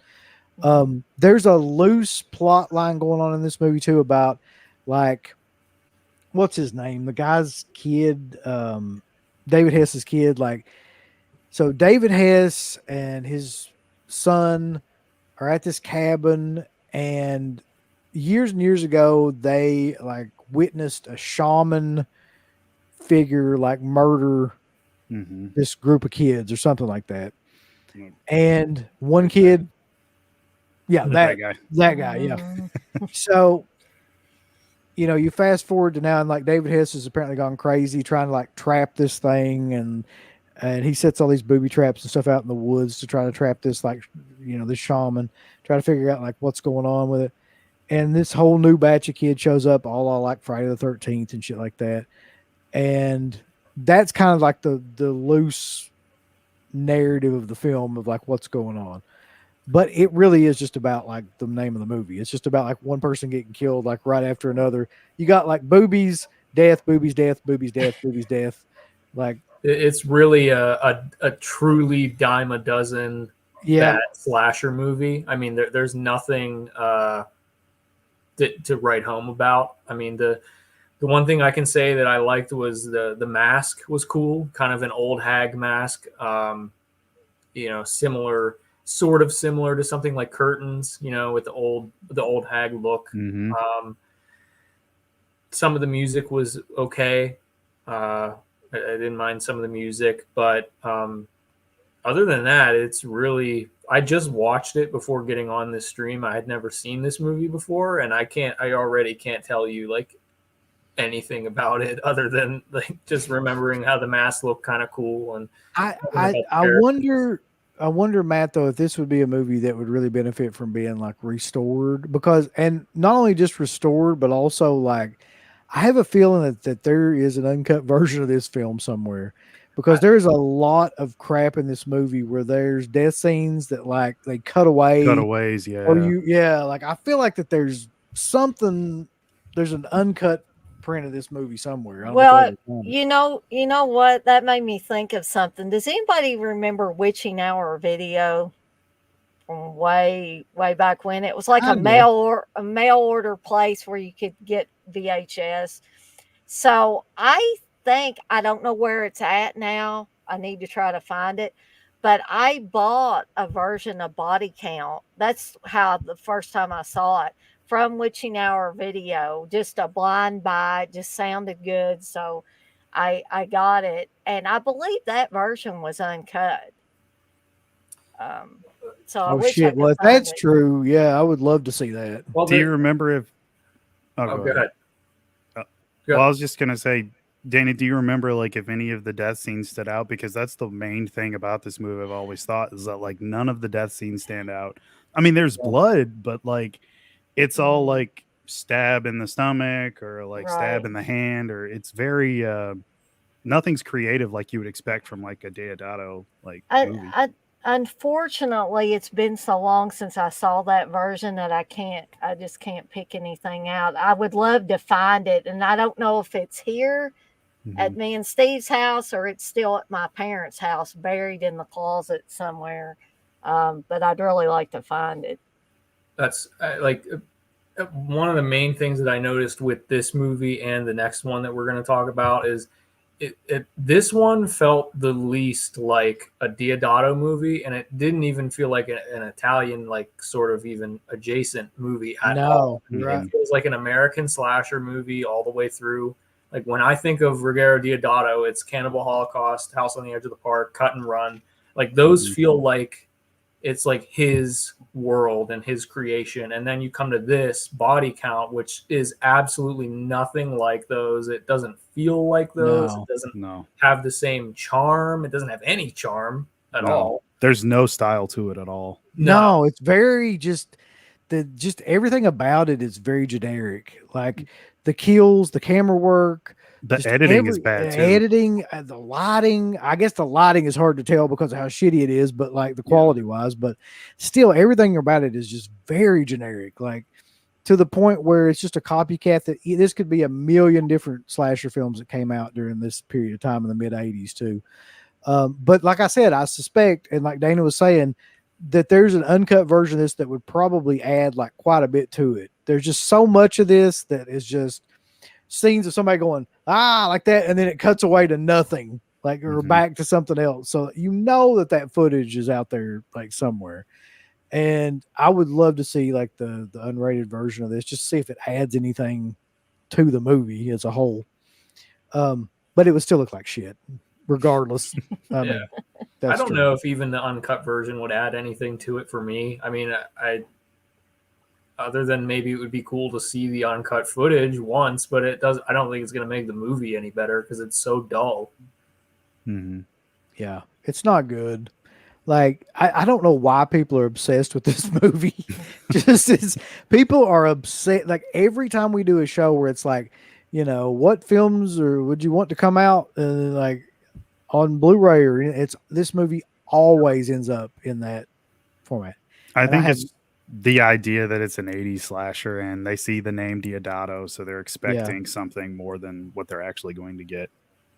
Well, you're going to be highly disappointed, I promise you. But it was part of like, the reason why I wanted to do it is because everybody always talks about it. So I wanted to, watch it, see what all the hype was about. This is the first time I've ever watched this movie all the way through. I've started to watch it a couple times and couldn't ever get through it, but it has an absolutely damn ridiculous ending that makes no sense. Okay, can we talk about that for a minute though? It makes no fucking sense, Mark. Okay, so there's more than one killer. Not to spoil it, but there's more than one. I won't say who they are, but like the final shot, what does that mean? Like, did I miss something? Like, Matt, you got anything? Like, what is? Yeah, so it's on Tubi for anybody that's wondering that hasn't seen this. But I was kind of half watching it because as we were getting ready to start this, it was literally like on the TV. I was just looking over and I couldn't. I don't know what the ending was all about. Like, was there supposed to be some kind of a hidden subliminal thing to that? I was so confused by it. I have no idea. Dana, you got anything? Yeah, what do you got? No, I can't. I really can't defend that. I mean, I find the movie overall fun, and I like to go back and watch it every once in a while. But no, you don't, Dana. What? Nobody goes back and watches this every once in a while. I do. Oh God! And that and Terror on Tour, put that on a double feature. There you go. It's got some. The one good thing I'll say, it's got some really nice like outdoor, like on location shot. I like the waterfalls and stuff in the background. Some of the areas. I mean, that's the only good thing. Like, but I do like that stuff. It was nice to see. Like, but other than that, yeah, it's. I think if you want to talk about that though, one of my favorite all-time films for just like the layout of the movie is Dana, you watched this recently, is Just Before Dawn.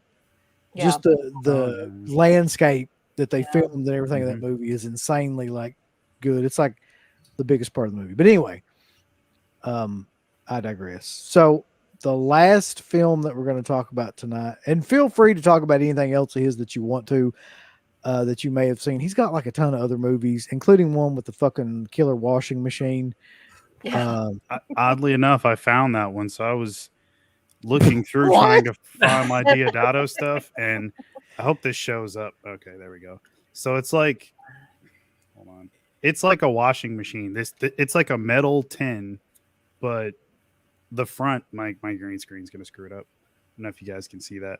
I can see it. Yeah, it's like it's gonna disappear. But anyway, yeah, it's a really cool case. Like it's got like the knobs are on the front, but it's Deodato's name. The movie's not great, but it's a really cool addition though. The fact that you own that makes me respect you like infinitely more right now, Mark. Like, I can't believe that. Jack Frost wants to know, is it a front or top load washing machine?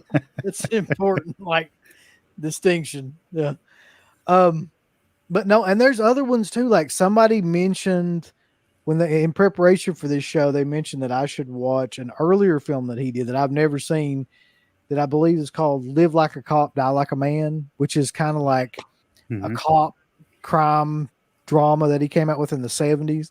Never seen that one. So yeah, I would like to watch that at some point too. He's got That a one's lot pretty of them. wild. I believe Fernando De Leo wrote some of that with him, and he was notorious for doing a lot of Italian crime movies. I'm a big fan of a lot of those. I think Lindsay did a few as well. But yeah, that one's worth checking out.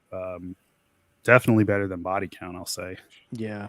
I don't know. Oh, Have you guys seen Phantom of Death? You guys seen this one? No, I never have. Okay. It's not great. You loved it. I mean, it's got nudity, it's got some blood here and there, but like it's not really that great. Another Donald one, Pleasance as well in it, but Raiders of Atlantis is one that I haven't seen yet, and that's on Tubi as well. Severin put that out like a year or two ago. That was another one I was going to say, where like everybody always talks about that film, not in like it's a great film or anything, but like it's kind of a funny, entertaining film to watch. So that would be one that I would like to watch too. I've never seen that one either. But this one I just wanted to do because I grew up with this film as a kid. I don't know how. I do not know how that like I watched this movie when I was a kid as many times as I did, considering like it's a weird sword and sorcery movie from Deodato, but I did. This one, and for some reason the Barbarian brothers were like really popular for about a year, and in that year or two, like I saw like all these films. They must have been on HBO, Cinemax, something like that, because we had cable back then. And this one, and Think Big, and there was one called like Double Trouble or something like that, because they're twins, they're identical twin bodybuilders that got like kind of semi popular in the 80s. And this was probably one of the first big films that they got popular on. This might have been their first big film that they actually did. And so yeah, this doesn't feel like a Deodato movie whatsoever at all, but it's bizarre. It's a bizarre film. Way better than Body Count. I mean, it's obviously the same type of movie, but it is entertaining. And it is. Right off the bat, I have to say that like the cinematography in this movie is fantastic. Like I like some of the shots I was really surprised by. The special effects with some of the creatures that are in it, the dragon or whatever. Just some of the set design, the costumes, like it's all really well done, but not anything you would expect from like this director at all. No, it's weird because to me, it's like, I don't know if he was trying to do like Fulci's Conquest, where he was like, I've got to make like a sword and sorcerer movie. But I do know that like this movie, it was intended to be a dead serious Conan style movie. And then that producers got these guys, the Barbarian brothers, to come in. Deodato didn't know anything about them. And then he finds out that their whole stick is like comedy. So he's got to rewrite the entire film around these guys and this like comedy angle shit that they do. And you can see that in this movie that really doesn't fit with anything else going on in the movie. There's people's arms getting hacked off, like babies getting kidnapped, people dying like all over the place. And then these guys are cracking fucking one-liners like throughout the movie. Calling each other names, bickering. Yeah. But it's great. I don't know why, but that's just, as a kid, that was just so great. You know, as an adult, it's ridiculous. But you look back on it as a kid, like it's the perfect kid movie in that way, because it's like they mixed the kind of slapstick comedy with the crazy gore and shit that's in this movie. They were clearly having a blast making this. I know they had nothing but fun. And it really shows. I mean, so many of the scenes, like, I didn't think would work, but they do. I didn't see this one growing up. I saw it a lot later. but a lot of the scenes in it really work. They're really funny. Like even the scene where they're supposed to get hanged. Like that probably should be a serious scene, but it's kind of funny. Laughable. Like, yeah. This movie is on Tubi also, yet again, like basically everything's on Tubi, but I think Kino did the Blu-ray for this as well, and the picture quality on Tubi was awesome. Like it was really, really good, so I can only imagine the Blu-ray looks even better. Dana, I have never ever heard you reference this movie one single time, so I've got to know like what you think about this movie. Okay, so let me preface this by saying that I really wanted to watch the entire movie and not kind of watch it on fast forward, and I am going to go back and watch it at regular speed because the stuff that I did see, I really liked it. And Steve told me this movie was horrible.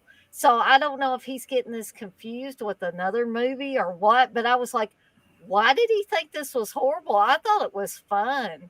I liked it a lot. Was there no rape in it? Yeah, I think that's what it was. No rape. There's a couple things. There's a couple things that make this not a good Steve movie. There's no nuns. There's no like Korean people. And there's no yeah.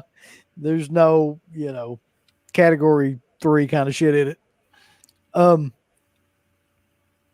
So here's the plot basically. 2 twin brothers, their whole entire like whatever you want to call it tribe gets wiped out by yet again Richard Lynch, who is this like evil warlord sorcerer guy, kind of playing like James Earl Jones character from Conan, and he kills them, but the twins get away and they're rescued by this, and they're this weird kind of like ragtag traveling group of like almost carnival fuckers or something. Like I can't explain what they are. There's this one really like anemic looking sorcerer that throws like Paul Rubin. Is that Paul? Yeah, it looks like Paul Rubin. Yeah, I think it is. Is that him or no? I don't think it's Paul Rubin. I think it's the dude that like looks a lot like a really skinny, emaciated version of like Paul Rubin. He's kind of tall too. He's a little too tall for that. And then there's like the swords person, and then there's just all the different categories of people that you kind of expect in a movie like this. And it's basically just like they grow up, and in the same way as like Conan, they grow up, like hulking up and being in all these fights and stuff with, underground kind of fights that Michael Berryman puts them in, because Michael Berryman's kind of like the lead henchman for Richard Lynch in this movie. Mm-hmm. And he, is responsible for making them evil or whatever, but they can't be evil because they're just 2 wisecracking buff dudes. So that's exactly how they play it.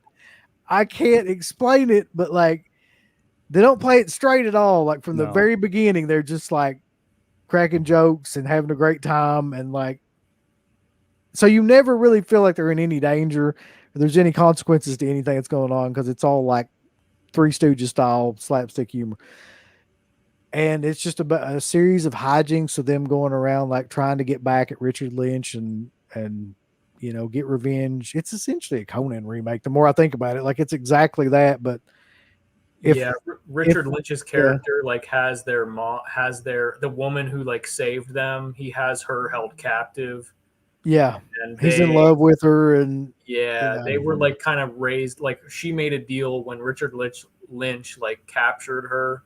She had them, and he wanted to kill the 2 young boys. And then she was like, "I'll do anything you want for the rest of your life, just don't hurt them." So he was like, "All right, like as long as you are like my prisoner, basically, I'll make sure that I won't do anything to hurt them." And so they grow up as like slaves for Richard Lynch's kind of like I don't know what the hell it is, like some kind of cult following that he has. Of course it's a cult. They grow up big and strong, obviously hulking up, and then they escape, and they try to like just basically get back to where they escaped from to save the woman who is being held captive by Richard Lynch's character. And it's just fights along the way, and there's some kind of ruby stone involved that Richard Lynch is after. Mm-hmm. Yeah, it's a fun movie. It makes sense if it was written around them, like, because everything they do is like a feat of strength, or a test of strength, I should say. Like the arm wrestling scene, I mean, they lift people and do all these things. So, Yeah. and it definitely, a lot of it does play to like their sense of humor and comedy. So, overall, it's a fun watch. I know on the outside looking in, if people think Deodato, this is not something he would do. It doesn't seem like it would be interesting or good. But anybody watching, give it a chance. I think it's a really entertaining movie. It's a lot better than you'd think it would be, given like artwork or anything that you see about it online. Yeah. It's really I'm fun. 100% biased about this movie just because I said I have the nostalgic factor of it, so I can't be like objective at all because I watched it a lot when I was a kid. But I still enjoy it. I still think it's entertaining. I don't know if you guys watch Red Letter Media at Oh all. yeah, I do. So Yeah. did you see they actually included this movie in one of their best of the worst series? No, but I can Yeah, imagine. dude. Okay, so it's best of the worst, a very canon Christmas 2. And I think they cover like 3 movies in that episode, but this is one of them. And they go, obviously, if you've ever seen their shows, best of the worst, they really go into like a lot of detail and like kind of watch along with the movie and point out all the ridiculousness about it. But it's a really fun movie that's just over the top, like goofiness, like I said, with those two guys just being kind of bumbling like Yeah. He-Men. Yeah. Making fun of each other, arguing, being like boneheads. You know, they call each other bonehead all the time. And but yeah, that Red Letter Media episode is really definitely worth watching. Like, especially after you've seen this movie, I would definitely recommend going and checking that episode out. They point out a lot of the stupidness of it. Something though that I mean, this is a bit of a downer to me. I just found this out recently when I was researching these movies. Is that one of the Barbarian brothers actually passed away, and the other one is still alive? Like how odd must that be? Like to have an identical twin that has passed away. But I don't. It doesn't say how he passed away. I was just looking that up. But in 2020, like he passed away, and then yeah, the other twin is still going. I have no idea what he's doing nowadays or anything like that. Or what kind of things they were doing after these movies, because they really were only popular for a couple of years in the 80s, and then just I don't know what the hell happened with them after that. But I Jack. Jesus Christ. I recommend this movie though. If you like stuff like those sword and sorcery movies from the 80s that are kind of ripoffs of Conan, like Red Sonja's and things like that, like you'll Beastmaster. Beastmaster. Yeah, you'll like this movie. We didn't mention the music though. Shit. Yeah, it's really good.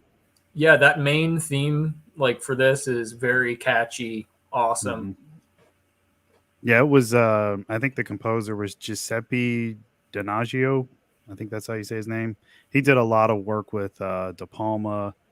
Oh shit! He did work with Fulci. He worked with Luigi Cosi, a bunch of people. But his music in this, it's almost better than the movie in a way.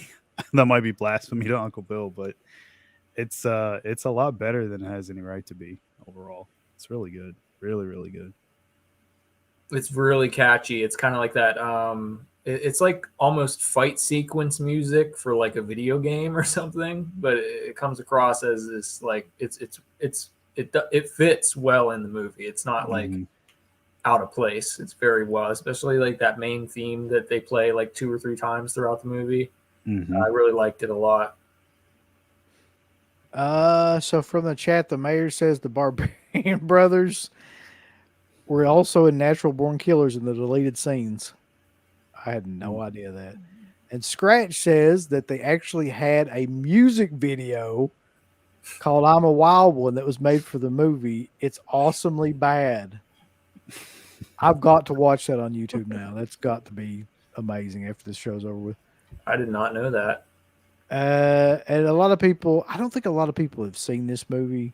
And of all these movies, I would say this is probably like one that a lot of people would not be familiar with. Because even if you like Italian horror films, you would never think that like Deodato directed this movie. Like I had no idea for years and years and years. But it's a fun film.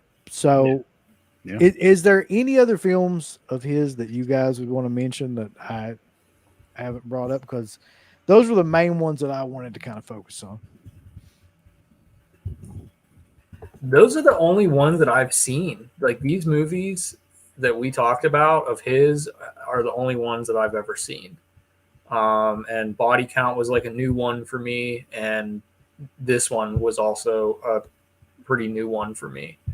So I haven't seen like Raiders of Atlantis. I haven't seen that yet. Yeah.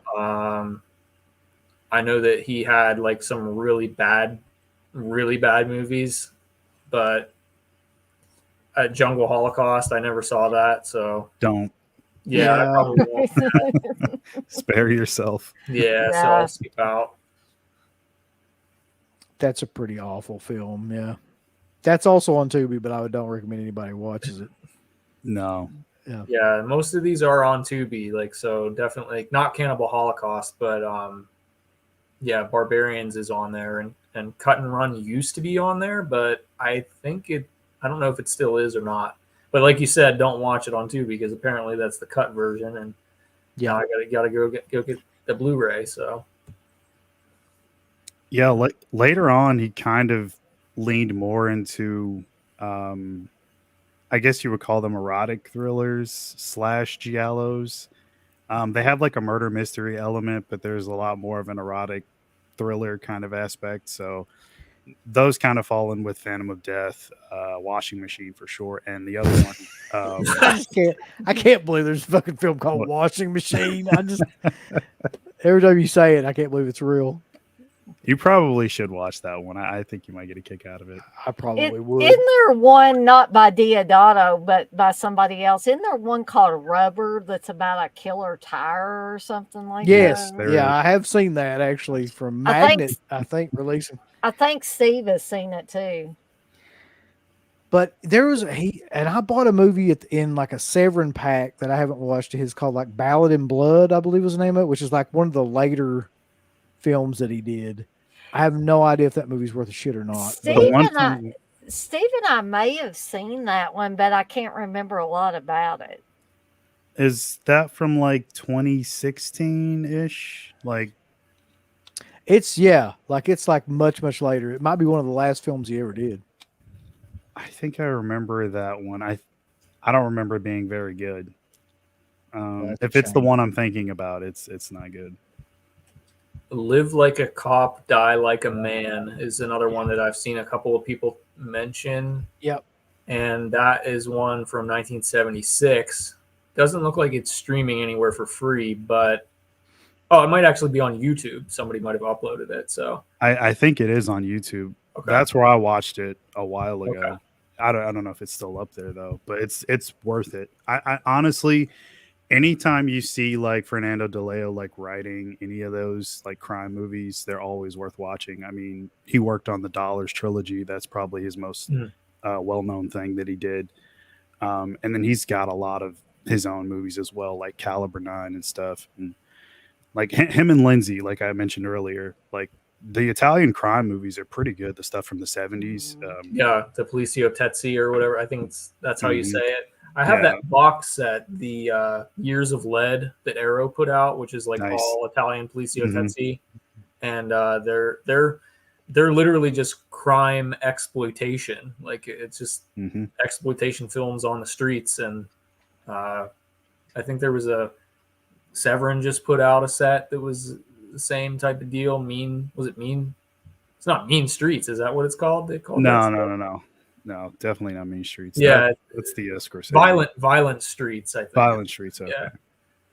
But I haven't checked out any of the movies in that set. But I am a fan of these like Italian Polizio Tetsi movies as well. So that I'll definitely have to check out that other Deodato one if it's on YouTube. Yeah, it's Kind of like solid. it sounds like it's kind of like Fulci's Contraband or something. Like that's his. They're all in like that same vein. Yeah. Some are a lot better than others. I like Contraband, but I don't know if I consider it like one of the best ones. I think his westerns are a little bit better than that, but again, to each his own. Yeah. So the mayor asked, and I was just looking at this for him, like, what is the runtime of the unrated version of Cut and Run? On my Blu-ray, it is 89 minutes. So if you see one that's an hour and 28, that's probably it. One is 86 minutes and one is 89 minutes. So I guess the R-rated version, they added like 3 minutes of like just gore into this unrated version. Cinemaniac says Raiders of Atlantis is fun. Max Renna says Lindsay's crime movies are great, almost like an entirely director versus the past Cannibal Lindsay. I think he means entirely different director. Yeah, it is. Which Lindsay's coming up soon, so I'll be doing a show about him soon. Nice. And the mayor says I believe that Kino has Live Like a Cop. So I'll have to check that out. I had no idea. Live like a cop and die like a cop. What? God damn it. But yeah, so that's the Ruggero Deodato show, and I'm hoping that you guys dug it. I know it was definitely one of my favorites in terms of like the quality of these films, and definitely one of my favorites in terms of being able to talk about them with you guys. Next week is going to be an interesting one, Dana. Do you know why? Is it because Steve's going to be on there? Because me and Steve are going to be talking about some of his favorite things when we discuss some Sergio Martino movies. Uh-oh. So, yeah, next Monday, the man himself, Captain B Plan, is going to be joining me to discuss Sergio Martino. Honestly, like anybody else that wants to discuss those films is welcome to come on too. He of a lot of these directors, he maybe is considered the more what would you say, like highbrow of a lot of these guys that I've talked about. Classically trained. Yeah.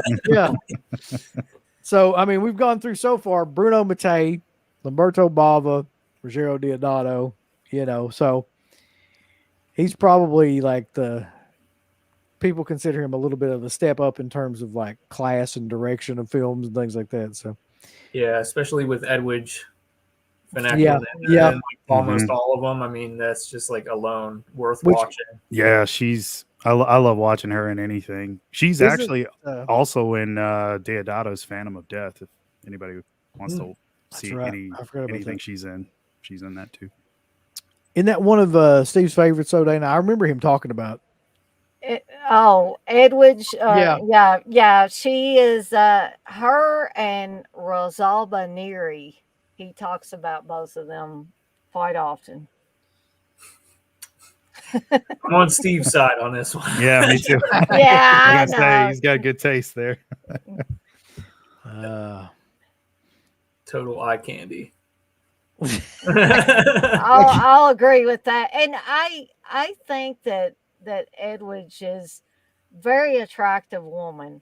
I mean, this is another woman saying this. I mean, there's no denying how beautiful of a woman she is, and her acting's not bad either. I don't think. No, it's not even like just the eye candy. Like it is eye candy, but not even just like as the like, oh, it's sexy Edwidge Finneck, but she just has that like striking screen presence as well, where you're just kind of like enamored with her, always her hairstyle, her makeup, it's always perfect with her. And she still looks great like today. Like I don't know if you've seen like recent interviews with her. She looks basically the same. I think the last thing I saw her in was this back here. If any of you guys know what that movie is. And oddly enough, it had Deodato in it too. That's true. She was in Hostel too, wasn't she? Yep, that's Hostel too. Yeah.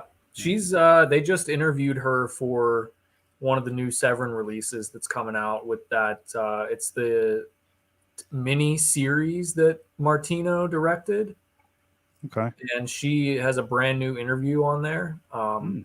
So that's kind of a drawing point. I didn't know that he did a mini series. I have no clue what it's about, but that's one of their summer titles that's coming out on the 30th, which is in just a couple of days. So we'll see how that works out. But yeah, she's still doing well and looks just as good as she ever did. I mean, yeah, striking screen presence for sure. Yeah, her and Barbara Boucher as well kind of had that. Yeah. Did you say Bobby Boucher? Oh, sorry. Steve loves Barbara Boucher too. I can see why. It's like, yeah, Dana. Yeah. Oh, I met Barbara Boucher when Steve did. There's actually a picture somewhere of us with Barbara Boucher, and she was very nice. Oh, cool. She wasn't as nice as what's her name though, Dana? Who, Barbara Barbara Steele? Yeah. But Oh, see, man. but now Fucking sunglasses. Dirk had a great experience. She flirted with Dirk. Well, she must have been on something because she every time I've ever seen her, she looks like she wants to just like run out of there screaming. But anyway, so let's start a little bit of roundtable here about what kind of projects you guys got coming up though. Dana, what do you got going on? Like, what are the next couple of things that you've got? Well, tomorrow night I have the continuation of the summer camp slashers. We're going to get out of the Friday the 13th stuff and into more like, Wes will be happy, CK, because eventually I don't know if I'm going to do it tomorrow night or not, but I'm going to get into Madman, The Burning, sleepaway camp film, stuff like that. So, and then of course, I'm going to have watch-alongs on the weekend because I do every weekend. And I'm trying to remember what I got coming up for the weekend. That's awful. I'll have to look at my list here. So I have, I guess, July 1st and 2nd, I'll have the original Town That Dreaded Sundown. And July 2nd will be Slumber Party Massacre 2. So as far as watch along. Yeah, that was suggested by TJ, which I haven't heard from TJ in a while. I hope he's doing okay. Yeah, come to think of it, I haven't seen him around in a long time either, which is odd. Okay, Mark, what do you got going on? You still doing the Chinese democracy thing, like taking like 10 years in between videos? Pretty much, yeah. Yeah. I'm not gonna promise anything because I don't want to have any hearts broken. So you'll just have to wait and see. The only thing I will promise is that Uncle Bill will be joining me for a commentary on one of his favorite films of all time this Wednesday, The X-Files Part 2, if you will. I want to believe. He looks so thrilled. God. I kind of forget about it. It's like I have PTSD about it, so I just forget every now and then somebody reminds me I have to do it on Wednesday. It's going to be great, though, because Rambo and I are going to shit all over it. It'll be perfect. But anyway, yeah, that's coming up. Matt, what do you got going on? Man, I'm not working on any videos. I don't really, so I'm pretty in the background, but like I'll definitely maybe pop on for another one of these, like maybe the Martino one. But yeah, and then like I'm looking forward to that To Live and Die in LA 4K coming out in about 3 weeks. Me too. So yeah, if you want to do anything on that, I'd be definitely down. Yeah, we got to do it because we've kind of both been waiting on that forever. So I feel like we got to do some sort of review and retrospective of that movie when it comes out. Yeah. Yeah. But yeah, I'm down to collab on any kind of videos or live streams. I'm just more of like a chill out, pop in and out type guy. So. All right. Well, as far as Dead Pick goes, I know the only thing that we've got scheduled that I can remember is the Severin sale. So that's coming up Thursday night, I believe. Like, if that's right. I think it's Thursday. Yeah, 11:30. yeah, it's already on the 30th. Yeah, so Yeah, which is crazy. And then, of course, on Wednesday, I've got to like torture myself for 2 hours. What's that? We're gonna watch Fucking- the extended cut. Oh, Yeah. God. Oh. I hope there's not ever an extended cut of that movie. There is one. There is, sir. No. But yeah, I got to watch the X-Files. I want to scream, as Rambo said. I So want to what- believe. I don't want to believe.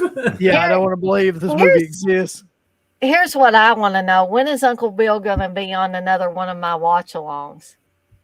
I don't know, Dana. Like, usually there's a whole bunch of things that come together that I just show up for those. Like, Right. there has to be nothing else going on, and then it also has to, That says it all right there. There has to be nothing else going on. So I'm last on Uncle Bill's list of well, things yeah, to in terms of like my children and my family, Dana, and the watch-alongs, yeah, I kind of have to put it like below. No, I wasn't talking about that. I mean, I know don't you gotta spend time with your kids. I don't mean like that. There's a bunch of other streams that I'm like, fuck, I got to do these Okay, first. I got Yeah. you. I got you. But no, like, and usually like I go in for more of like the obscure slasher films and stuff that you have up on there. Like for some reason, I just like being in on those. I don't know. And You I should, also, you should come in on Superstition when I do Superstition, which will be when will that be?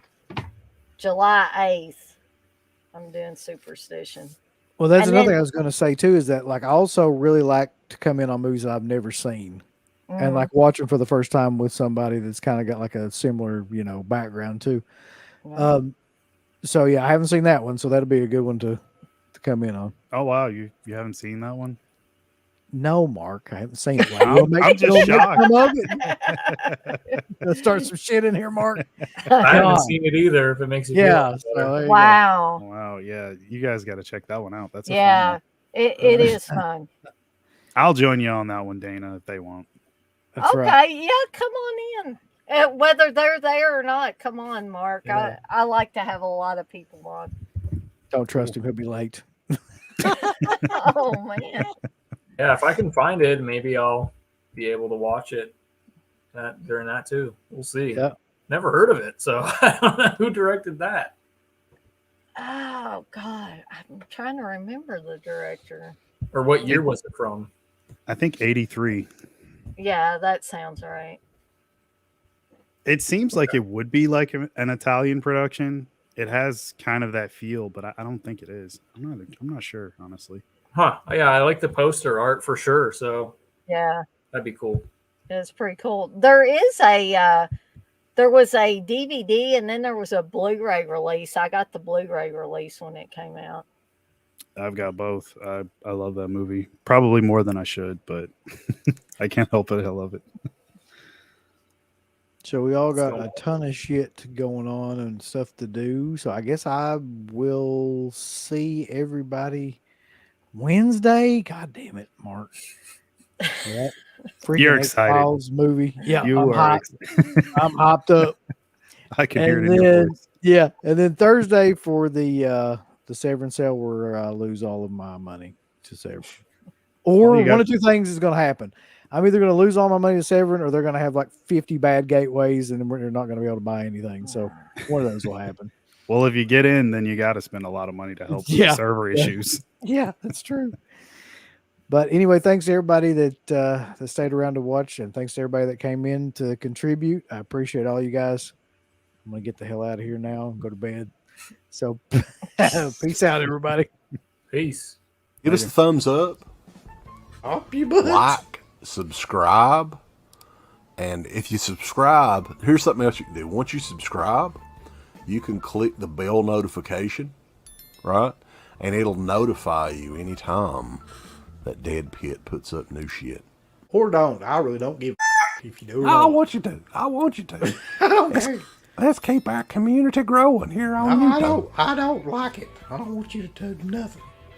Listen, they need to do that, pal. No, don't you Yeah. dare touch it. Thumbs up, subscribe, and click that bell. There's all kinds of wonderful shirts over at shop.deadpit.com. Simply the best horror shirts. On TeePublic, there are others, but they all suck. You can get some Dead Pit Radio shirts. You can get Last South on the Left. The Hills Have Eyes. Texas Chainsaw. Oh, wait, you can't say Texas Chainsaw. All kinds of shirts, folks. You're gonna love them. Shop.deadpit.com. Thank you to all of our supporters on Patreon. Dead Pit on Patreon.com is the only place to check out a complete archive of the old Dead Pit radio shows all the way back from 2005 on, in addition to the midweek shows and fan commentaries, exclusive podcasts, and much more.